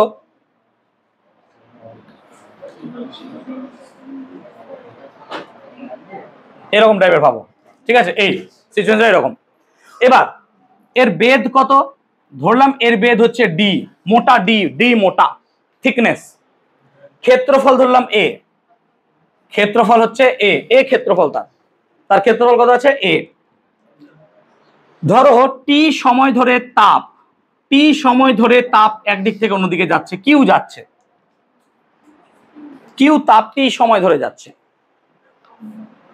আর ধরো ধরো এখানকার উষ্ণতা θ2, এখানকার উষ্ণতা θ1, তাহলে উষ্ণতা পার্থক্য কত, উষ্ণতা পার্থক্য। এবার তুই বল তাপ যদি এখান থেকে এদিকে যায় এটা বেশি উষ্ণ না এটা বেশি উষ্ণ, বেসলেসে এটা বেশি উষ্ণ, তাই উষ্ণতার পার্থক্য কত লিখবো, θ2 মাইনাস θ1, ঠিক আছে। এবার এই যে তাপ এক জায়গা থেকে অন্য জায়গায় যাচ্ছে এটা নির্ভর করছে বেধের উপর। কিভাবে, number 1 Q proportional two 1/d, মানে এই অংশটা যত পাতলা হবে তাপ তত বেশি চলে যাবে, হ্যাঁ না না বল। সেই জন্য আগেকার কালের বাড়ির দেওয়ালগুলো যদি দেখো 10 ইঞ্চির দেওয়াল, 15 ইঞ্চির দেওয়াল, তো 10 ইঞ্চি 15 ইঞ্চির দেওয়ালকে ভেদ করে তাপ ঢুকতে পারবে না সহজে, হোয়ার অ্যাজ তুমি যদি এই 5 ইঞ্চির দেওয়াল দেখো, এই 5 ইঞ্চির দেওয়াল থেকে হু হু করে তাপ ভেতরে ঢুকে যায়। সেই কারণে বেদ যদি পাতলা হয় তাপ সহজে এক স্থান থেকে অন্য স্থান চলে যাবে। 2 নম্বর, যদি ক্ষেত্রফল বৃদ্ধি পায় তাহলে তাপ পরিবহনও বাড়বে। তাহলে এই ক্ষেত্রফলটা যদি বেশি বেড়ে যায় তাহলে তাপ পরিবহন বাড়বে। তুমি ইমাজিন করো তোমার ঘর, তুমি দেখবে সব থেকে বেশি গরম যে জায়গাটা হয় তোমার জানলার সাইডটা, কেন, জানলার বেধটা কি কম। এবার ওই রকম জানলার বেধ যদি আমি ক্ষেত্রফল পুরো ঘরে করে দিই তুমি ঘরে আর থাকতেই পারবে না, কেন, কারণ তার ক্ষেত্রফল ওই জানলার এত বেশি বেশি করে তাপ ঢুকে যাবে, ঠিক বলছি তো। সেজন্য ক্ষেত্রফল বাড়লে আমাদের পরিবাহিত তাপের পরিমাণও কি হবে, বাড়বে। এবং আমরা দেখব কিউ প্রপোর্শনাল টু θ2 মাইনাস θ1, অর্থাৎ উষ্ণতার পার্থক্য যদি বেশি হয় তাপের পরিবহনও বেশি হবে। এবং 4 নম্বর আমরা যদি দেখি উষ্ণতা যত বাড়বে তাপ বেশি পরিবহন হবে। তুমি ঘরে ঘুমাচ্ছ, প্রচন্ড রোদ, মে জুন মাস, তুমি ধরো সকাল 10টায় ঘরের মধ্যে যে গরমটুকু ফিল করছো দুপুর 2টায় দেখবে তার থেকে বেশি ঘরে গরম লাগছে, কেন, যত টাইম বাড়বে বেশি করে তাপ তোমার ঘরে ঢুকতে থাকবে, সেই কারণে তোমার ঘর বেশি সময় গেলে পরে বেশি গরম হবে। তাহলে এই পুরো ফ্যাক্টর বাঁ দিক দেখো সব একই, আস্তে, বাঁ দিকটা সবটা দেখো একই, আর ডান দিকের গুলো তাহলে সব কি হয়ে যায়, গুণ হয়ে যায়। তাহলে যৌগিক ভেদের নিয়ম থেকে আমরা পাই Q proportional to A θ2 minus θ1t by D, এটা আমরা পাই A θ2 minus θ1t by D. এবার প্রপোর্শনালিটি যদি তুলে দাও তাহলে পরে তোমার একটা ধ্রুবক আছে K, K A θ2 minus θ1t by D.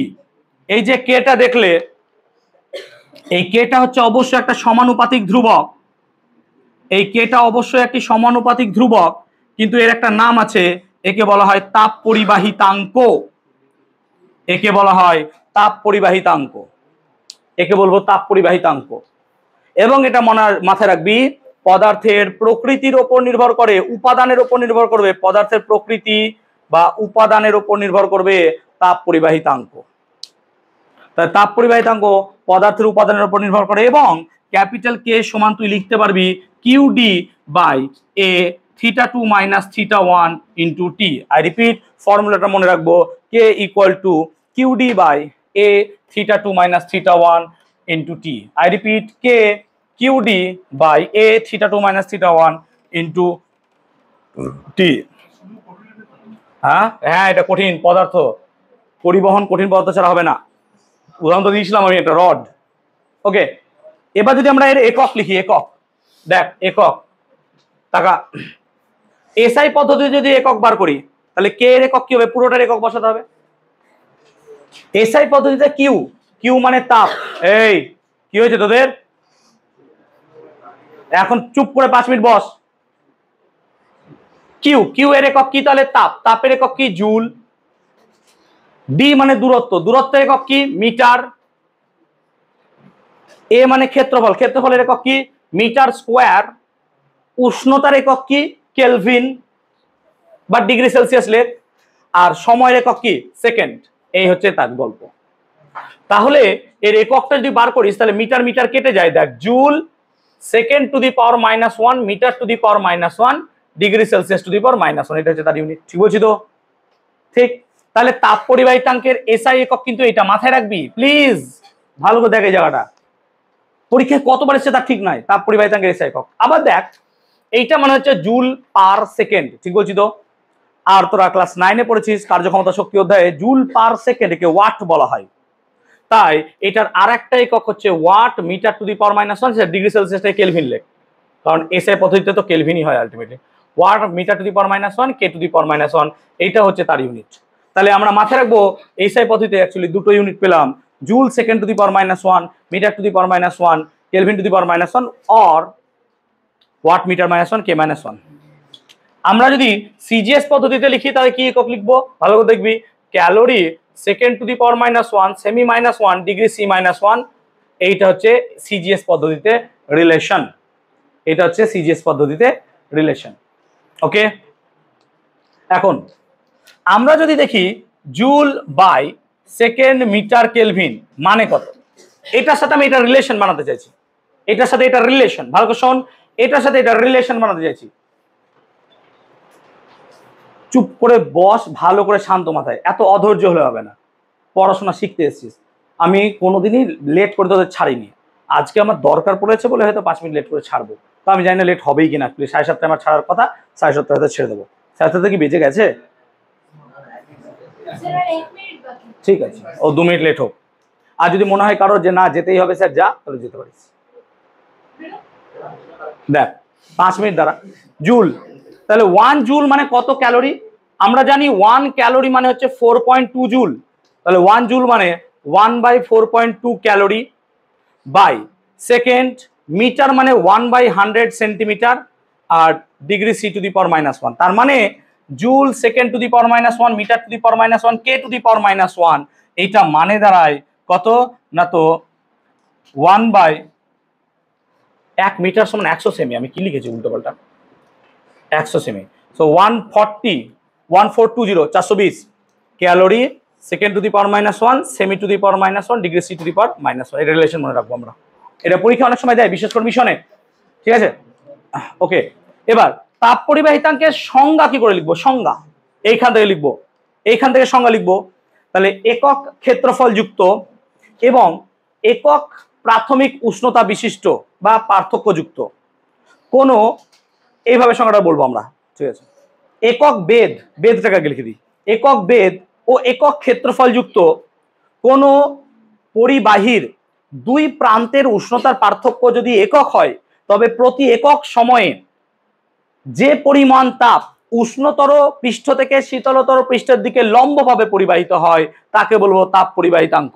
I repeat, একক বেদ ও একক ক্ষেত্রফল যুক্ত কোনো পদার্থের দুই প্রান্তের উষ্ণতার পার্থক্য যদি একক হয়, তবে প্রতি একক সময়ে উষ্ণতর পৃষ্ঠ থেকে শীতলতর পৃষ্ঠের দিকে লম্বভাবে যে পরিমাণ তাপ পরিবাহিত হয় তাকে বলা হয় তার তাপ পরিবাহিতাঙ্ক। আই রিপিট, একক বেদ ও একক ক্ষেত্রফল যুক্ত কোনো পদার্থের দুই প্রান্তের উষ্ণতার পার্থক্য যদি একক হয়, তবে প্রতি একক সময়ে উষ্ণতর পৃষ্ঠ থেকে শীতলতর পৃষ্ঠের দিকে লম্বভাবে যে পরিমাণ তাপ পরিবাহিত হয় তাকে বলবো তার তাপ পরিবাহিতাঙ্ক। এটা সংজ্ঞা। যেমন আমি মেমোরি মুখস্থ করেছি বা আমি মুখস্থ করি না, সংজ্ঞা দেখেই বলি অবভিয়াসলি, তো তোমরা এটা দেখেও বলতে পারো বা তোমরা নিজেরা মুখস্থ করে নিও, সব থেকে বেটার হবে, এটা বেস্ট। তাহলে তাপ পরিবাহিতাঙ্ক সম্বন্ধে মোটামুটি আমরা জানলাম। তাহলে পদার্থের তাপ পরিবাহিতাঙ্ক কিন্তু পদার্থের নিজস্ব ব্যাপার, তামার আলাদা, লোহার আলাদা, প্রত্যেকটা ক্ষেত্রে কিন্তু এটা আলাদা আলাদা হবে। আজকের এটা হচ্ছে আমাদের লাস্ট টপিক, তাপীয় রোধ বা তাপীয় রোধের রাশিমালা। না, এটাই লাস্ট, এটাই লাস্ট। তোরা বই খুলে দেখ, তাপীয় রোধের রাশিমালা। দেখ, সময় নষ্ট করিস না দাদিরা।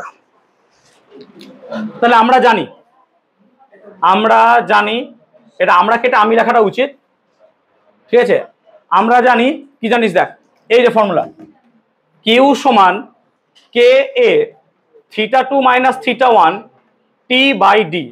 এদিকে দেখা, আমরা এইভাবে লিখছি Q/T, টিটাকে এদিকে নিলাম, সমান θ2 - θ1 D/K, এইভাবে লিখলাম।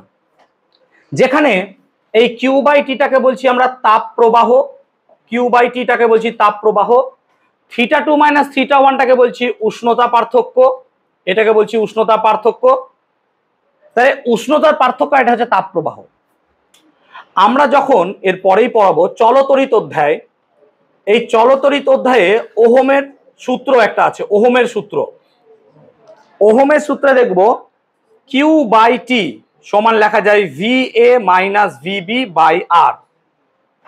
এটাকে বলবো আমরা আধান প্রবাহ, এটাকে বলবো আমরা আধান প্রবাহ, এটাকে বলবো আমরা বিভব প্রভেদ। মাথায় রাখবো, বিভব প্রভেদ থাকলে আধান প্রবাহ হয়, বিভব প্রভেদ থাকলে আধান প্রবাহ হয়। সেরকম ভাবে উষ্ণতার পার্থক্য থাকলে তবেই তো তাপ প্রবাহ হবে। বিভব প্রভেদ থাকলে আধান প্রবাহ হয়, সেরকমই উষ্ণতার পার্থক্য থাকলে তাপ প্রবাহ হয়। তাহলে এই দুটো সমীকরণকে যদি তুলনা করি, দেখ এইটা যা কাজ করছে এটাও সেম কাজ করছে, এইটা যা কাজ করছে এটাও সেম কাজ করছে, তাহলে এইটা যা কাজ করবে এটাও সেম কাজ করবে। যদি তাই হয়, এই আরটাকে বলা হয় তড়িৎ রোধ, আরটাকে বলা হয় তড়িৎ রোধ। তাহলে এইটাকে কি বলবো? তাপীয় রোধ, এটাকে বলবো আমরা তাপীয় রোধ। তাহলে তাপীয় রোধ RH সমান কত লিখবো? সো তাপীয় রোধ RH সমান কি লিখবো? RH সমান হবে D/K।